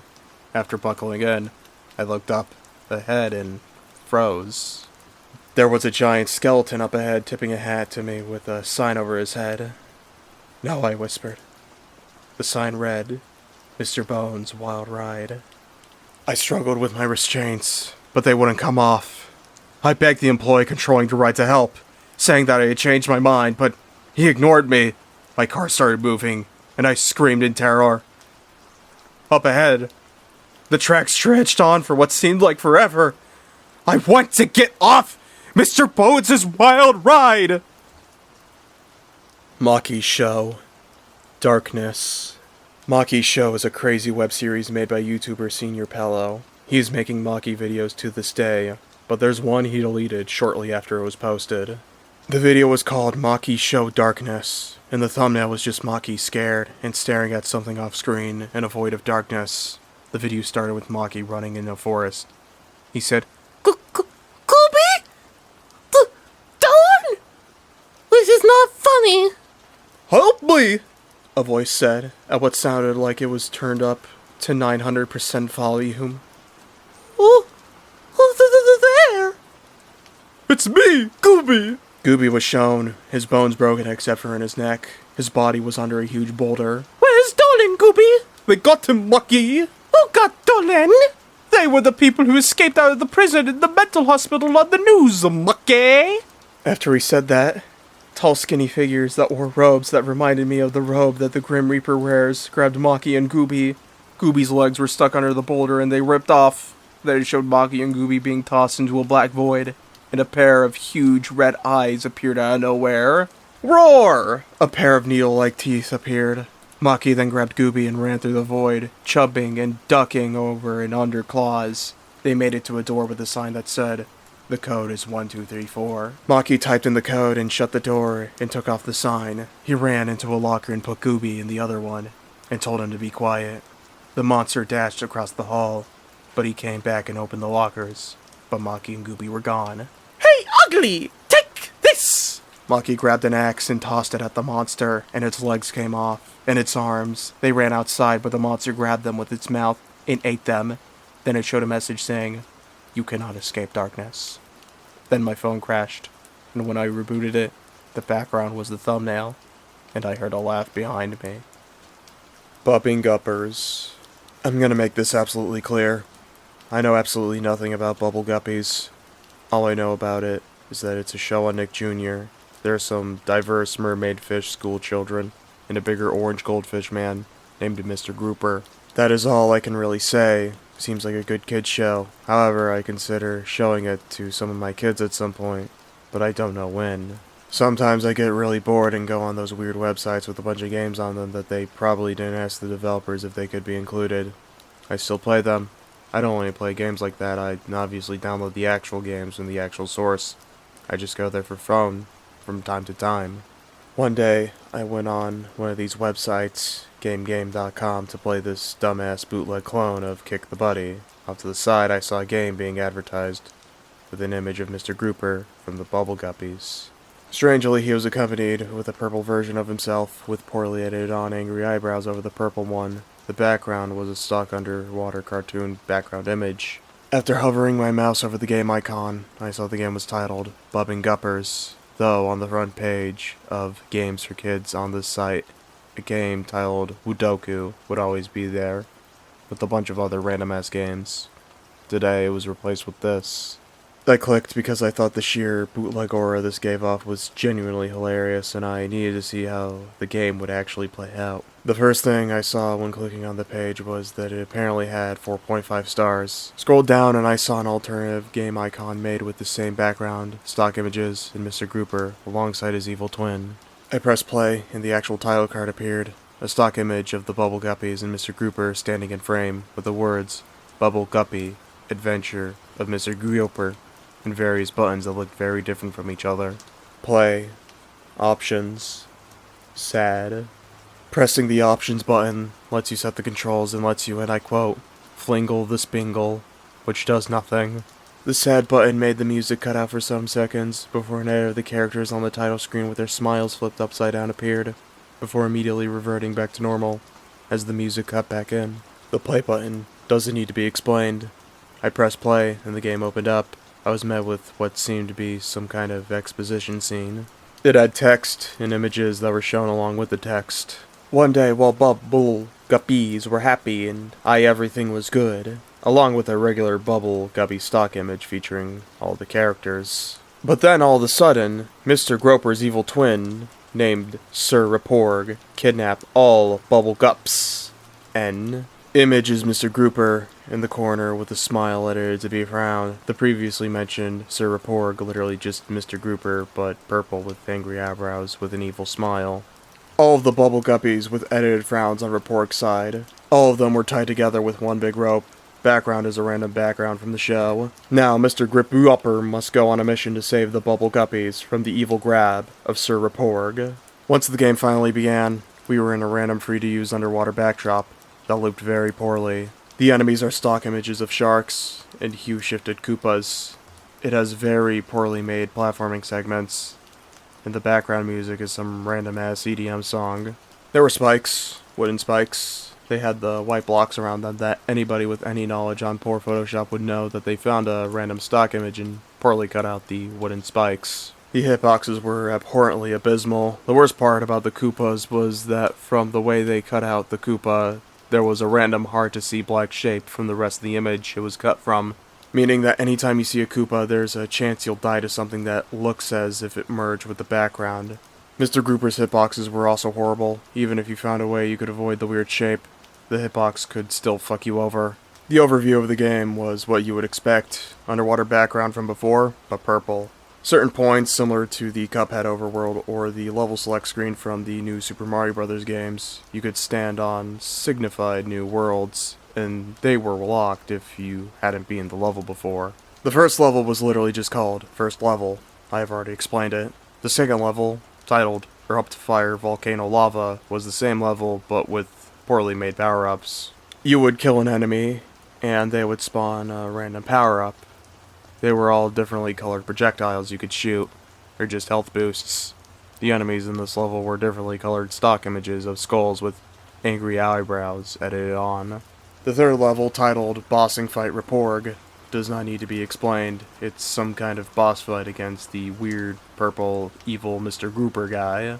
But the way it plays out is exactly why I had to post this. The level starts off with a distorted underwater background, probably from the show. The whole level just has an annoyingly short clip from the theme song. I guess I wouldn't mind if it was just the whole theme song, but it's just the roll call part, where everyone says their names. The cutoff is offbeat. There is nothing in the level, just a blank background that doesn't move with the player for some reason. However, in the middle of walking, I saw something above Mr. Grouper before the screen cut to black. After some seconds it cuts back, and the thing from above is now obvious. Gil's corpse, foaming at the mouth, floating in the water. His corpse is doing the thing actual dead fish do, where they just float upwards. The Mr. Grouper sprite has been edited with his pupils shrunken and looking up, his mouth removed, and tears welling up in his eyes.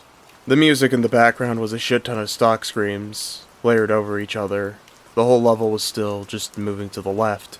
As you move to the left, the rest of the Bubble Guppy's dead bodies come into frame. All of them dead.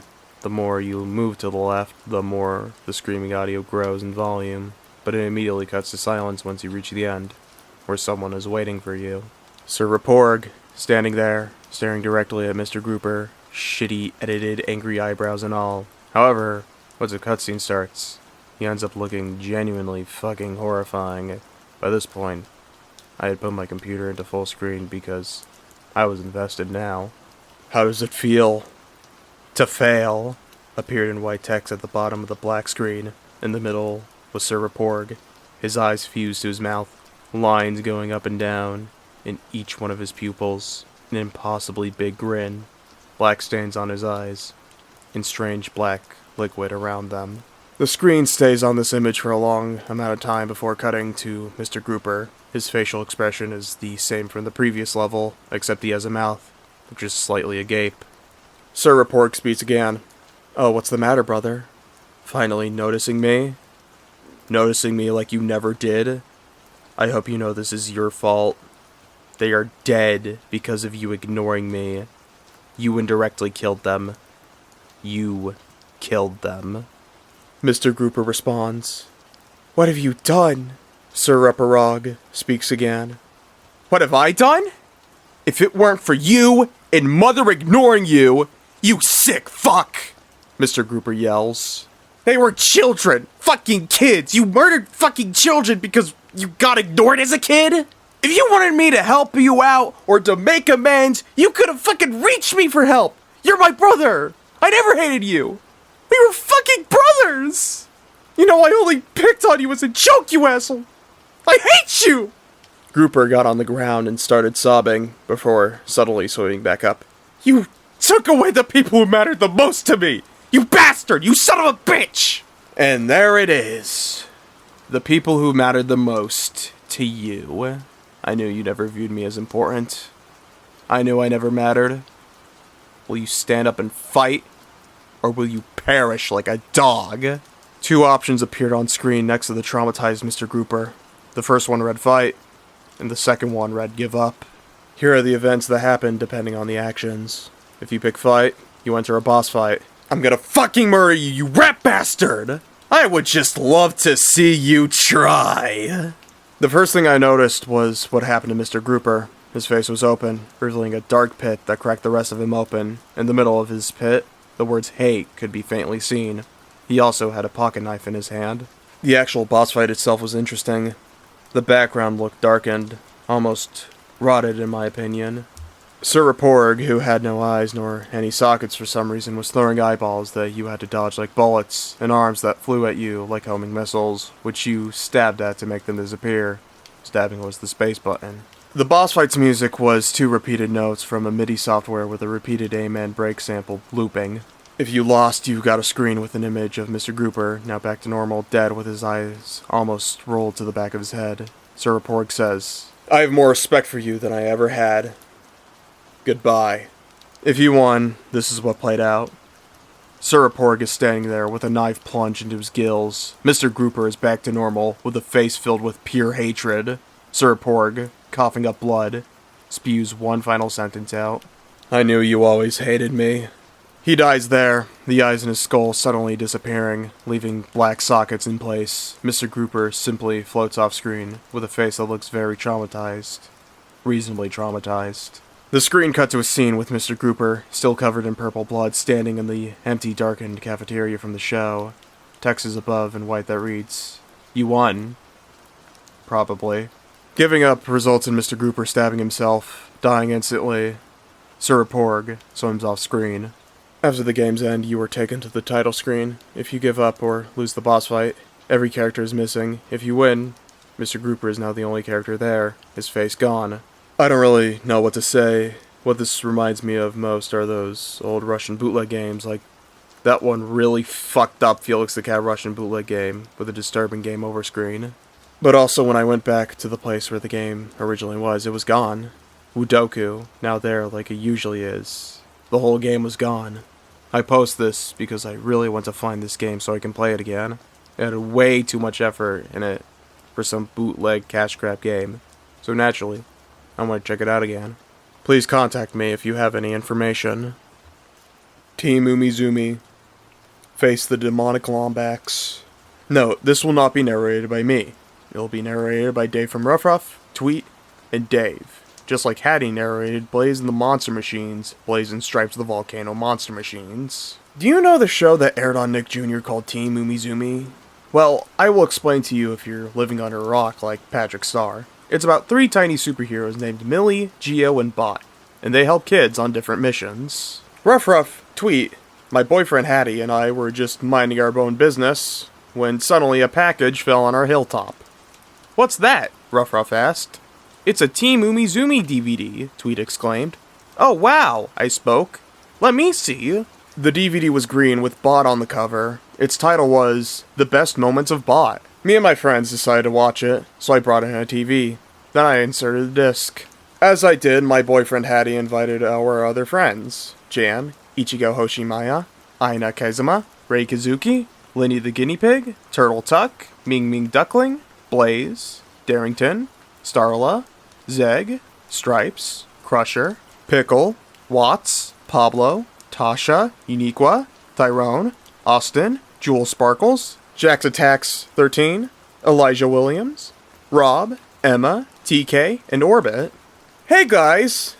Glad you could make it," I spoke. "We can't wait to watch with you," Lainey said excitingly. As we all sat down, the menu came up. Then, Bot ran into the shot. Bot said, "Hi, Umi friends! Welcome to my DVD! Let me show you around." Bot explained, "You can press play all to see all my favorite episodes.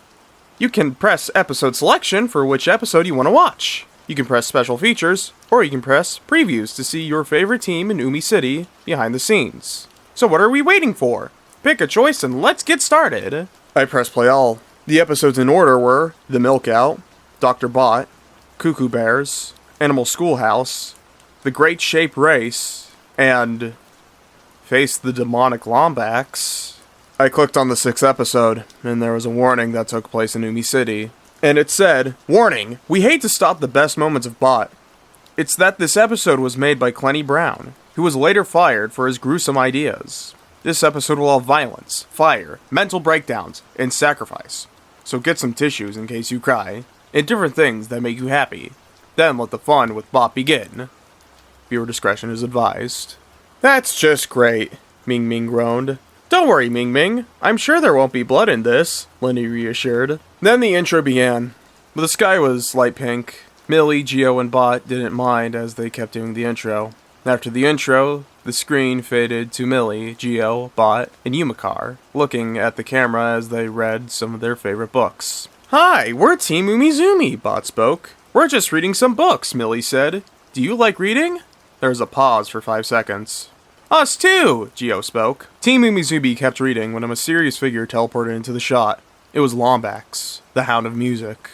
Who are you? Geo asked. I am Lambox, the Hound of Music. Lombax introduced himself in Aiden Drummond's voice. What are you doing here? Millie asked. Oh, nothing. I was just dropping by to say how much I've enjoyed watching your show. Oh, Millie? Geo? Could you show him around? Bot said nervously. Oh, sure, Bot, Millie said. Then Millie and Geo showed Lombax around the headquarters, where Bot was pacing in his room. Sadly, I do have a problem, Lombax said. Huh? What is it? Millie asked. Is it about our show? Geo asked. That's right, Geo. I straight up hated it. Not to mention everything you do on it sucked, Lombax berated. Then, Bot came out of his room and saw a mysterious box with deleted scenes in front of him. They were Team Umizoomi versus the Shape Bandit. Bot beats up the Shape Bandit for stealing Shape Scene.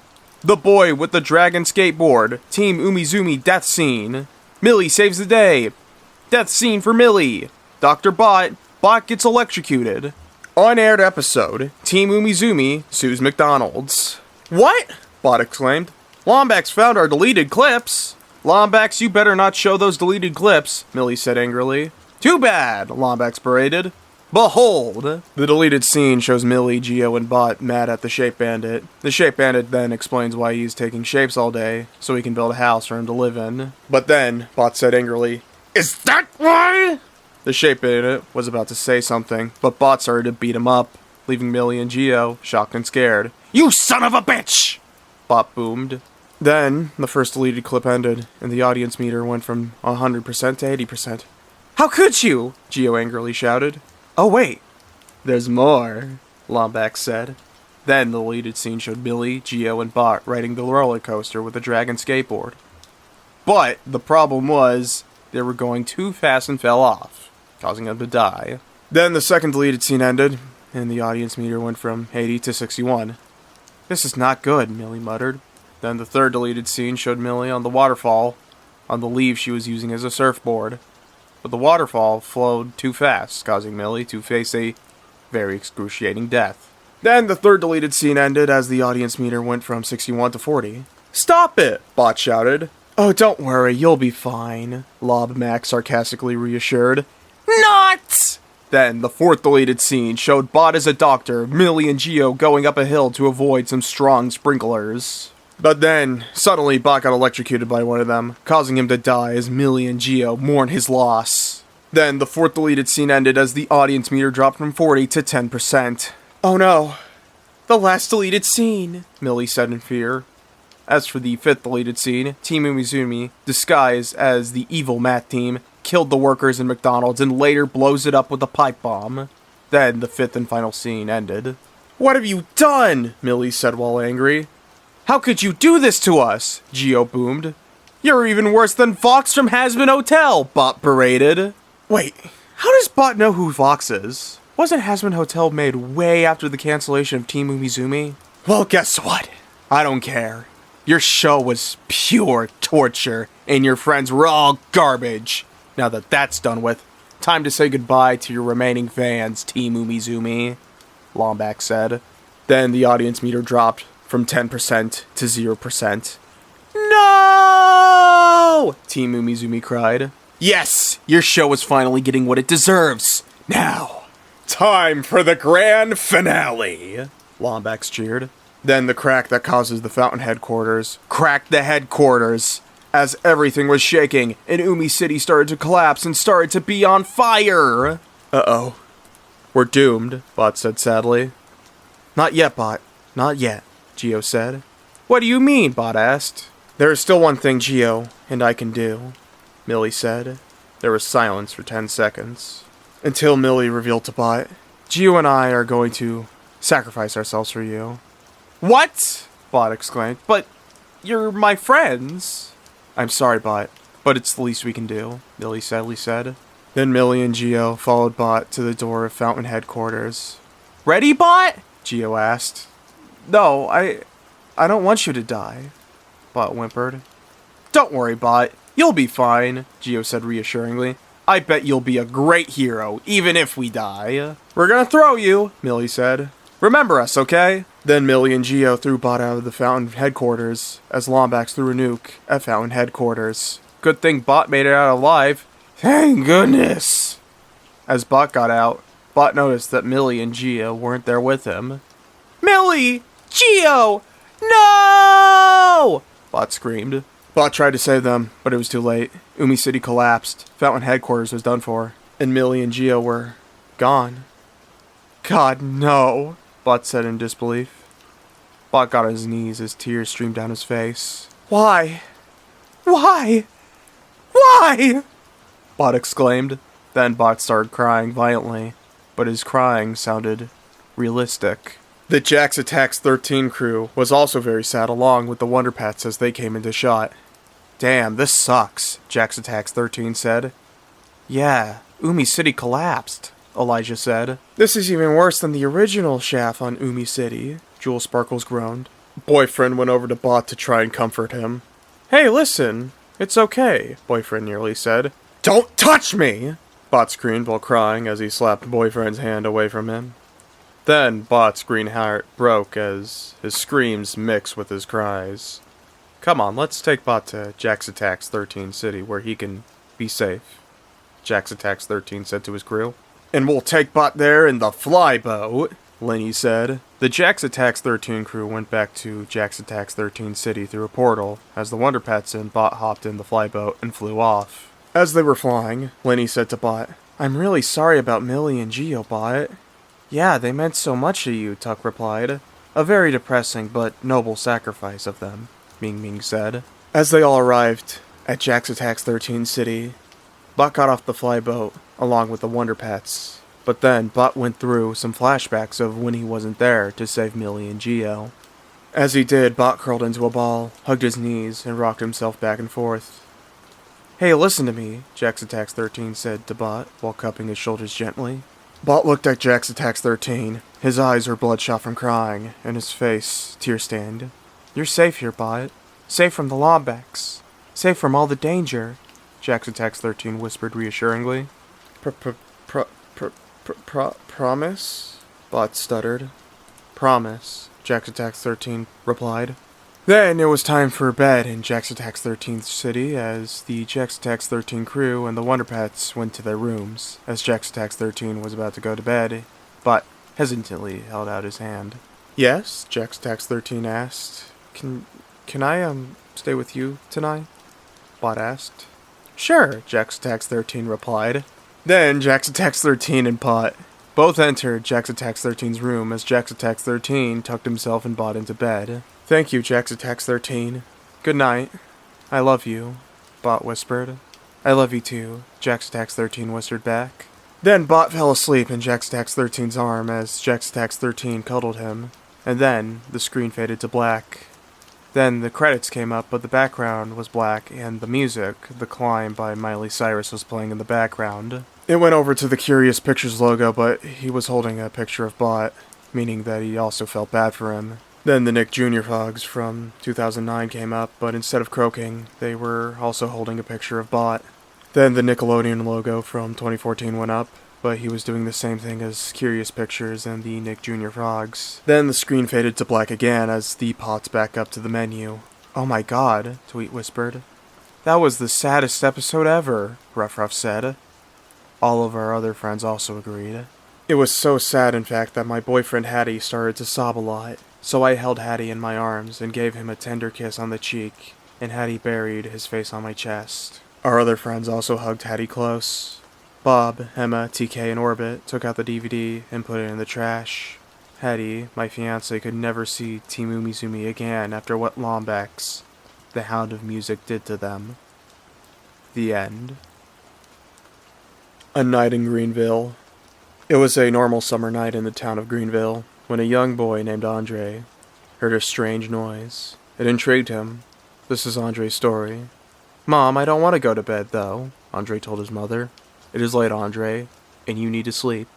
You have all day tomorrow to play your games. Andre then just lay down, As soon as he heard his father snore, he knew they were both asleep. Andre heard a noise every night for the entire summer. At first he was scared. Now he must find out what it is. He hears it from the basement. Of all places, the basement really. Just watch. Andre goes down to his basement, flashlight in hand. He finds a strange object in the middle of the floor. A vase is what it seems to be, with a symbol on it. Andre then makes the horrible mistake to pick it up. Andre falls down at a great speed that hits him with the force of a truck onto a wooded ground. Apparently, there was a trapdoor all along. Andre hears a strange noise of scratching on a piece of wood. He sees a strange figure. Due to the darkness, it is completely black and just an outline, with a jolt as fast as lightning. Andre turns on the flashlight. He sees nothing but a wall. He thinks nothing of it at all and turns around. There is a long hallway in front of him now. To get out, he might as well start walking. Andre walked down the hall for a while and came to a left hallway. Nothing strange about it. Just like the one he walked down just now. Then a left hallway. Strange enough, Andre expected something horrific out of one of them. Both of them are the same though. Also between the two of them is a fountain. There are plenty of odd coins. Rare coins. He decides to make a head/tails flip. But these coins have a strange face on them. With a man with a mustache and bad haircut. Andre soon realizes it's Hitler. Andre believes he has discovered an old Nazi base, but he lives in Kansas. How can this be? Andre now just walks to the right, for only one reason. He is right-handed. Smack! Andre tumbles to the ground in fright of there being a strange figure. Different this time. The thing is in a fetal position. Andre does not go for the old flashlight this time. He moves his foot with such a force that he intends to kill it and be done with this nightmare. Yet again, the being vanishes in a pile of ashes. Andre has not yet given up. He found a small lever. Old and the wood is eaten by ugly termites. Andre hesitates before he pulls the lever. The thoughts that run through his mind. A giant hairy spider falls from the ceiling and kills him. That thing coming back and beating him to a pulp. But also it could be his only hope for escape. He pulls the lever down, slowly looking for something sliding open. A staircase opens. That's it, just a normal staircase leading to a normal room. But not Andre's room, nor his basement. Andre slowly goes up the stairs. Andre can hear rushing water. He looks to the left to see that there is some green, and oddly enough, it's going up the stairs, not down them. Andre has seen enough for even this strange event to induce fear into his throbbing heart. As Andre reaches the top of the stairs and sees an ungodly sight, the being he has seen throughout the hallways, he nearly faints at the sight of him. With his disfigured face, eyes twitching abnormally, chunks of lip cut off, the blood solid but still tender, and what looks like a gunshot wound in his right temple. A horrific sight. The only way to actually know who it was to look at his arm. He was Adolf Hitler. With that one horrific sight, with a disfigured face, Adolf says one thing to the young Andre. Not this. And vanished in the air. After Andre ran back, tumbling and falling over, he got to the stairs again, and found that they lead up again. Back to the first wall he sought the being at. There was a small elevator which brought him back up to the basement he started at. He returned to school the next day and was sadly sent to a mental hospital for, well, just being absolutely crazy. But he was not. The being known as Adolf Hitler still lurks in the basements of Greenville today. Check your own basement before you go in. You may have the same fate. Jeff the Killer, genetically modified version. Excerpt from a local newspaper. Ominous unknown killer is still at large. After weeks of unexplained murders, the ominous unknown killer is still on the rise. After little evidence has been found, a young boy states that he survived one of the killer's attacks and bravely tells his story. I had a bad dream and I woke up in the middle of the night, says the boy. I saw that for some reason the window was open, even though I remember it being closed before I went to bed. I got up and shut it once more. Afterwards, I simply crawled under my covers and tried to get back to sleep. That's when I had a strange feeling, like someone was watching me. I looked up and nearly jumped out of my bed. There, in the little ray of light, illuminating from between my curtains, were a pair of 2 eyes. These weren't regular eyes. They were dark, ominous eyes. They were bordered in black and just plain out terrified me. That's when I saw his mouth. A long, horrendous smile that made every hair on my body stand up. The figure stood there, watching me. I let out a scream. That's what sent him at me. He pulled up a knife, aiming at my heart. He jumped on top of my bed. I fought him back. I kicked. I punched. I rolled around, trying to knock him off me. That's when my dad busted in. The man threw the knife. It went into my dad's shoulder. The man probably would have finished him off if one of the neighbors hadn't alerted the police. They drove into the parking lot and ran towards the door. The man turned and ran down the hallway. I heard a smash, like glass breaking. As I came out of my room, I saw the window that was pointing towards the back of my house was broken. I looked out it to see him vanish into the distance. I can tell you one thing, I will never forget that face. Those cold, evil eyes. That psychotic smile. They will never leave my head. Police are still on the look for this man. If you see anyone that fits the description in this story, please contact your local police department. Jeff and his family had just moved into a new neighborhood. His dad had gotten a promotion at work, and they thought it would be best to live in one of those fancy neighborhoods. Jeff and his brother Lou couldn't complain though. A new, better house. What was not to love? As they were getting unpacked, one of their neighbors came by. "Hello," she said. "I'm Barbara. I live across the street from you. Well, I just wanted to introduce myself and to introduce my son." She turns around and calls her son over. "Billy, these are our new neighbors." Billy said hi and ran back to play in his yard. "Well," said Jeff's mom, "I'm Margaret, and this is my husband Peter, and my two sons, Jeff and Lou." They introduced themselves, and then Barbara invited them to her son's birthday party. Jeff and his brother were about to object when their mother said that they would love to. When Jeff and his family are done packing, Jeff went up to his mom. "Mom, why would you invite us to some kid's party? If you haven't noticed, I'm not some dumb kid." "Jeff," said his mother, "we just moved here. We should show that we want to spend time with our neighbors. Now, we're going to that party, and that's final." Jeff started to talk, but stopped himself, knowing that he couldn't do anything. Whenever his mom said something, it was final. He walked up to his room and plopped down on his bed. He sat there looking at his ceiling when suddenly he got a weird feeling. Not so much a pain, but a weird feeling. He dismissed it as just some random feeling. He heard his mother call him down to get his stuff, and he walked down to get it. The next day, Jeff walked downstairs to get breakfast and got ready for school. As he sat there, eating his breakfast, he once again got that feeling. This time it was stronger. It gave him a slight tugging pain, but he once again dismissed it. As he and Lou finished breakfast, they walked down to the bus stop. They sat there waiting for the bus, and then all of a sudden some kid on a skateboard jumped over them, only inches above their laps. They both jumped back in surprise. "Hey, what the hell?" The kid landed and turned back to them. He kicked his skateboard up and caught it with his hands. The kid seems to be about 12, 1 year younger than Jeff. He wears a Aeropostale shirt and ripped blue jeans. Well, it looks like we got some new meat." Suddenly, two other kids appeared. One was super skinny, and the other was huge. "Well, since you're new here, I'd like to introduce ourselves. Over there is Keith." Jeff and Lou looked over to the skinny kid. He had a dopey face that you would expect a sidekick to have. "And he's Troy." They looked over at the fat kid. Talk about a tub of lard. This kid looked like he hadn't exercised since he was crawling. "And I," said the first kid, "am Randy." Now, for all the kids in this neighborhood, there is a small price for bus fare, if you catch my drift. Lou stood up, ready to punch the lights out of the kid's eyes, when one of his friends pulled a knife on him. "Tisk, tisk, tisk. I had hoped you would be more cooperative, but it seems we must do this the hard way." The kid walked up to Lou and took his wallet out of his pocket. Jeff got that feeling again. Now, it was truly strong. A burning sensation. He stood up, but Lou gestured him to sit down. Jeff ignored him and walked up to the kid.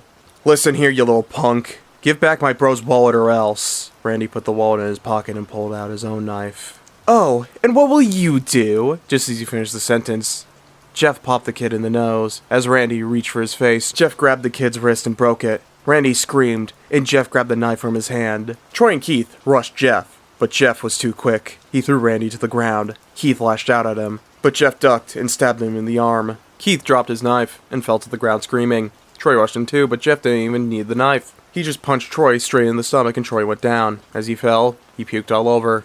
Lou could do nothing but look in amazement at Jeff. "Jeff, how did you—" That was all he said. They saw the bus coming and knew they'd be blamed for the whole thing, so they started running as fast as they could.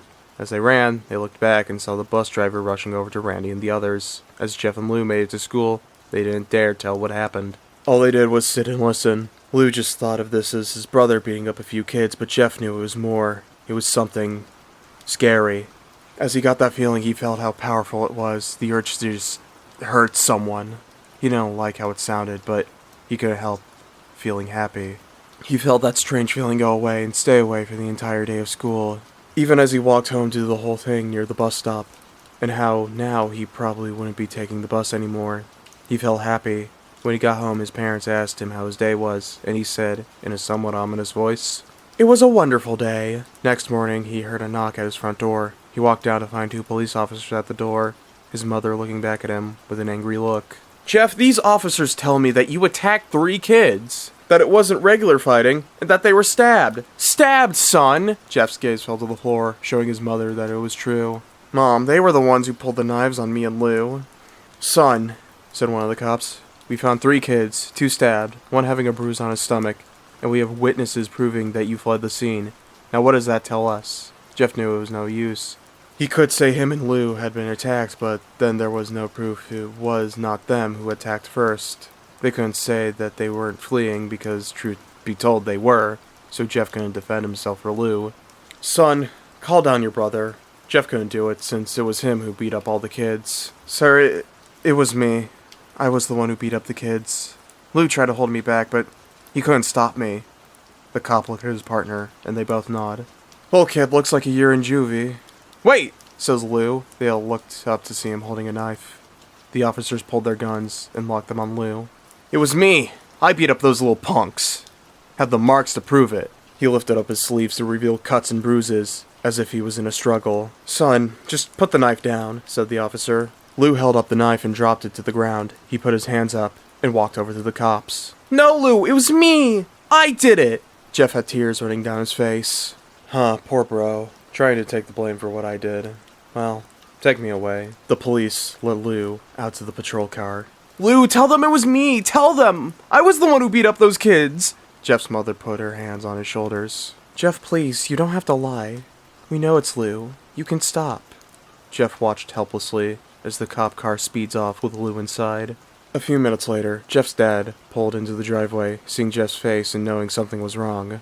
Son, what is it?" Jeff couldn't answer. His vocal cords were strained from crying. Instead, Jeff's mother walked his father inside to break the bad news to him as Jeff wept in the driveway. After an hour or so, Jeff walked back into the house, seeing that his parents were both shocked, sad, and disappointed. He couldn't look at them. He couldn't see how they thought of Lou when it was his fault. He just went to sleep, trying to get the whole thing off of his mind. 2 days went by, with no word from Lou at JDC. No friends to hang out with. Nothing but sadness and guilt. That is until Saturday, when Jeff is woke up by his mother, with a happy, sunshiny face.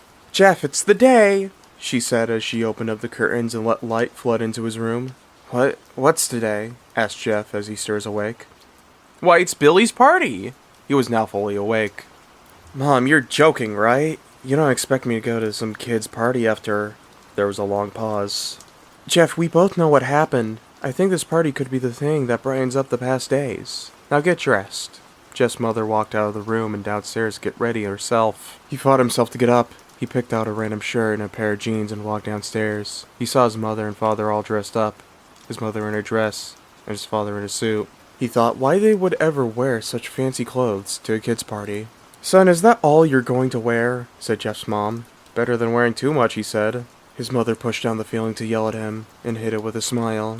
"Now, Jeff, we may be overdressed, but this is how you go if you want to make an impression," said his father. Jeff grunted and went back up to his room. "I don't have any fancy clothes," he yelled downstairs. "Just pick out something," called his mother. He looked around in his closet for what he would call fancy. He found a pair of black dress pants he had for special occasions and an undershirt. He couldn't find a shirt to go with it, though. He looked around and found only striped and patterned shirts, none of which go with dress pants. Finally, he found a white hoodie and put it on. "You're wearing that?" they both said. His mother looked at her watch. "Oh, no time to change. Let's just go," she said as she herded Jeff and his father out the door. They crossed the street over to Barbara and Billy's house. They knocked on the door, and at it appeared that Barbara, just like his parents, way overdressed. As they walked inside, all Jeff could see were adults, no kids. "The kids are out in the yard, Jeff. How about you go and meet some of them?" said Barbara. Jeff walked outside to a yard full of kids. They were running around in weird cowboy costumes and shooting each other with plastic guns. He might as well be standing in a Toys R Us. Suddenly a kid came up to him and handed him a toy gun and hat. "Hey, wanna play?" he said. No kid. I'm way too old for this stuff." The kid looked at him with that weird puppy dog face. "Please?" said the kid. "Fine," said Jeff. He put on the hat and started to pretend shoot at the kids. At first he thought it was totally ridiculous, but then he started to actually have fun. It might not have been super cool, but it was the first time he had done something that took his mind off of Lou. So he played with the kids for a while until he heard a noise. A weird rolling noise. Then it hit him. Randy, Troy, and Keith all jumped over the fence on their skateboards. Jeff dropped the fake gun and ripped off the hat. Randy looked at Jeff with a burning hatred. "Hello! Jeff, is it?" he said. "We have some unfinished business." Jeff saw his bruised nose. "I think we're even. I beat the crap out of you, and you get my brother sent to JDC. Randy got an angry look in his eyes. "Oh no. I don't go for even. I go for winning. You may have kicked our asses that one day, but not today." As he said that, Randy rushed at Jeff. They both fell to the ground. Randy punched Jeff in the nose, and Jeff grabbed him by the ears and headbutted him. Jeff pushed Randy off of him, and both rose to their feet. Kids were screaming, and parents were running out of the house. Troy and Keith both pulled guns out of their pockets. "No one interrupts or guts will fly," they said. Randy pulled a knife on Jeff and stabbed it into his shoulder. Jeff screamed and fell to his knees. Randy started kicking him in the face. After 3 kicks, Jeff grabs his foot and twists it, causing Randy to fall to the ground. Jeff stood up and walked towards the back door. Troy grabbed him. "Need some help?" He picks Jeff up by the back of the collar and throws him through the patio door. As Jeff tries to stand, he is kicked down to the ground. Randy repeatedly starts kicking Jeff until he starts to cough up blood. "Come on, Jeff! Fight me!" He picks up Jeff and throws him into the kitchen. Randy sees a bottle of vodka on the counter and smashes the glass over Jeff's head. "Fight!" He throws Jeff back into the living room. "Come on, Jeff, look at me!" Jeff glances up. His face is riddled with blood. "I was the one who got your brother sent to the JDC, and now you're just gonna sit here and let him rot in there for the whole year? You should be ashamed!" Jeff starts to get up. "Oh, finally, you stand and fight!" Jeff is now to his feet, blood and vodka on his face. Once again, he gets that strange feeling, the one in which he hasn't felt for a while. "Finally, he's up," says Randy as he runs at Jeff. That's when it happens. Something inside Jeff snaps. His psyche is destroyed. All rational thinking is gone. All he can do is kill. He grabs Randy and pile drives him to the ground. He gets on top of him and punches him straight in the heart. The punch causes Randy's heart to stop. As Randy gasps for breath, Jeff hammers down on him, punch after punch. Blood gushes from Randy's body until he takes one final breath and dies. Everyone is looking at Jeff now. The parents, the crying kids, even Troy and Keith. Although they easily break from their gaze and point their guns at Jeff, Jeff sees the guns trained on him and runs for the stairs. As he runs, Troy and Keith let out fire on him, each shot missing. Jeff runs up the stairs. He hears Troy and Keith follow up behind. As they let out their final rounds of bullets, Jeff ducks into the bathroom. He grabs the towel rack and rips it off the wall. Troy and Keith race in, knives ready. Troy swings his knife at Jeff, who backs away and bangs the towel rack into Troy's face. Troy goes down hard, and now all that's left is Keith. He is more agile than Troy, though, and ducks when Jeff swings the towel rack. He dropped the knife and grabbed Jeff by the neck. He pushed him into the wall. A thing of bleach fell down on top of him from the top shelf. It burnt both of them, and they both started to scream. Jeff wiped his eyes as best as he could. He pulled back the towel rack and swung it straight into Keith's head. As he lay there, bleeding to death, he let out an ominous smile. "What's so funny?" asked Jeff. Keith pulled out a lighter and switched it on. "What's funny," he said, "is that you're covered in bleach and alcohol." Jeff's eyes widened as Keith threw the lighter at him. As soon as the flame made contact with him, the flames ignited the alcohol in the vodka, while the alcohol burned him. The bleach bleached his skin. Jeff let out a terrible screech as he caught on fire. He tried to roll out the fire, but it was no use. The alcohol had made him a walking inferno. He ran down the hall and fell down the stairs. Everyone started screaming as they saw Jeff, now a man on fire, drop to the ground, nearly dead. The last thing Jeff saw was his mother and the other parents trying to extinguish the flame. That's when he passed out. When Jeff woke, he had a cast wrapped around his face. He couldn't see anything, but he felt a cast on his shoulder and stitches all over his body. He tried to stand up, but he realized that there was some tube in his arm. And when he tried to get up, it fell out, and a nurse rushed in. "I don't think you can get out of bed just yet," she said as she put him back in his bed and reinserted the tube. Jeff sat there, with no vision, no idea what his surroundings were. Finally, after hours, he heard his mother. "Honey, are you okay?" she asked. Jeff couldn't answer, though. His face was covered, and he was unable to speak. "Oh, honey, I have great news. After all the witnesses told the police that Randy confessed of trying to attack you, they decided to let Lou go." This made Jeff almost bolt up, stopping halfway, remembering the tube coming out of his arm. "He'll be out by tomorrow, and then you two will be able to be together again." Jeff's mother hugs Jeff and says her goodbyes. The next couple of weeks were those where Jeff was visited by his family. Then came the day where his bandages were to be removed. His family were all there to see it, what he would look like. As the doctors unwrapped the bandages from Jeff's face, everyone was on the edge of their seats. They waited until the last bandage holding the cover of his face was almost removed. "Let's hope for the best," said the doctor. He quickly pulls the cloth, letting the rest fall from Jeff's face. Jeff's mother screams at the sight of his face. Lou and Jeff's dad stare awestruck at his face. What happened to my face?" Jeff said. He rushed out of bed and ran to the bathroom. He looked in the mirror and saw the cause of the distress. His face. It's horrible. His lips were burnt to a deep shade of red. His face was turned into a pure white color, and his hair singed from brown to black. He slowly put his hand to his face. It had a sort of leathery feel to it now. He looked back at his family, then back at the mirror. "Jeff," said Lou, "it's not that bad." Not that bad? Said Jeff. It's perfect! His family were equally surprised. Jeff started laughing uncontrollably. His parents noticed that his left eye and hand were twitching. Jeff, are you okay?" Okay, I've never felt more happy. Look at me! This face goes perfectly with me. He couldn't stop laughing. He stroked his face, feeling it, looking at it in the mirror. What caused this? Well, you may recall that when Jeff was fighting Randy, something in his mind, his sanity, snapped. Now he was left as a crazy killing machine. That is, his parents didn't know. "Doctor," said Jeff's mom, "is my son alright? In the head?" "Oh yes, this behavior is typical for patients that have taken very large amounts of painkillers. If his behavior doesn't change in a few weeks, bring him back here and we'll give him a psychological test." "Oh, thank you, doctor." Jeff's mother went over to Jeff. "Jeff, sweetie, it's time to go." Jeff looks away from the mirror, his face still formed into a crazy smile. "'Kay, mommy. Ha ha ha!" His mother took him by the shoulder and took him to get his clothes.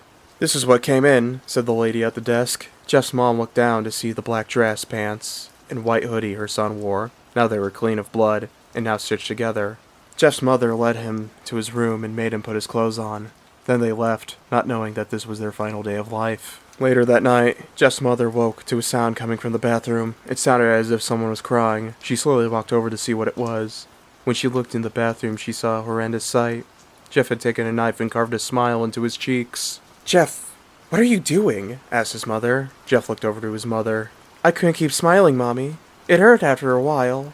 Now I can smile forever." Jeff's mother noticed his eyes, ringed in black. "Jeff, your eyes!" His eyes were seemingly never closing. "I couldn't see my face. I got tired, and my eyes started to close. I burned out the eyelids so I could forever see myself. My new face." Jeff's mother slowly started to back away, seeing that her son was going insane.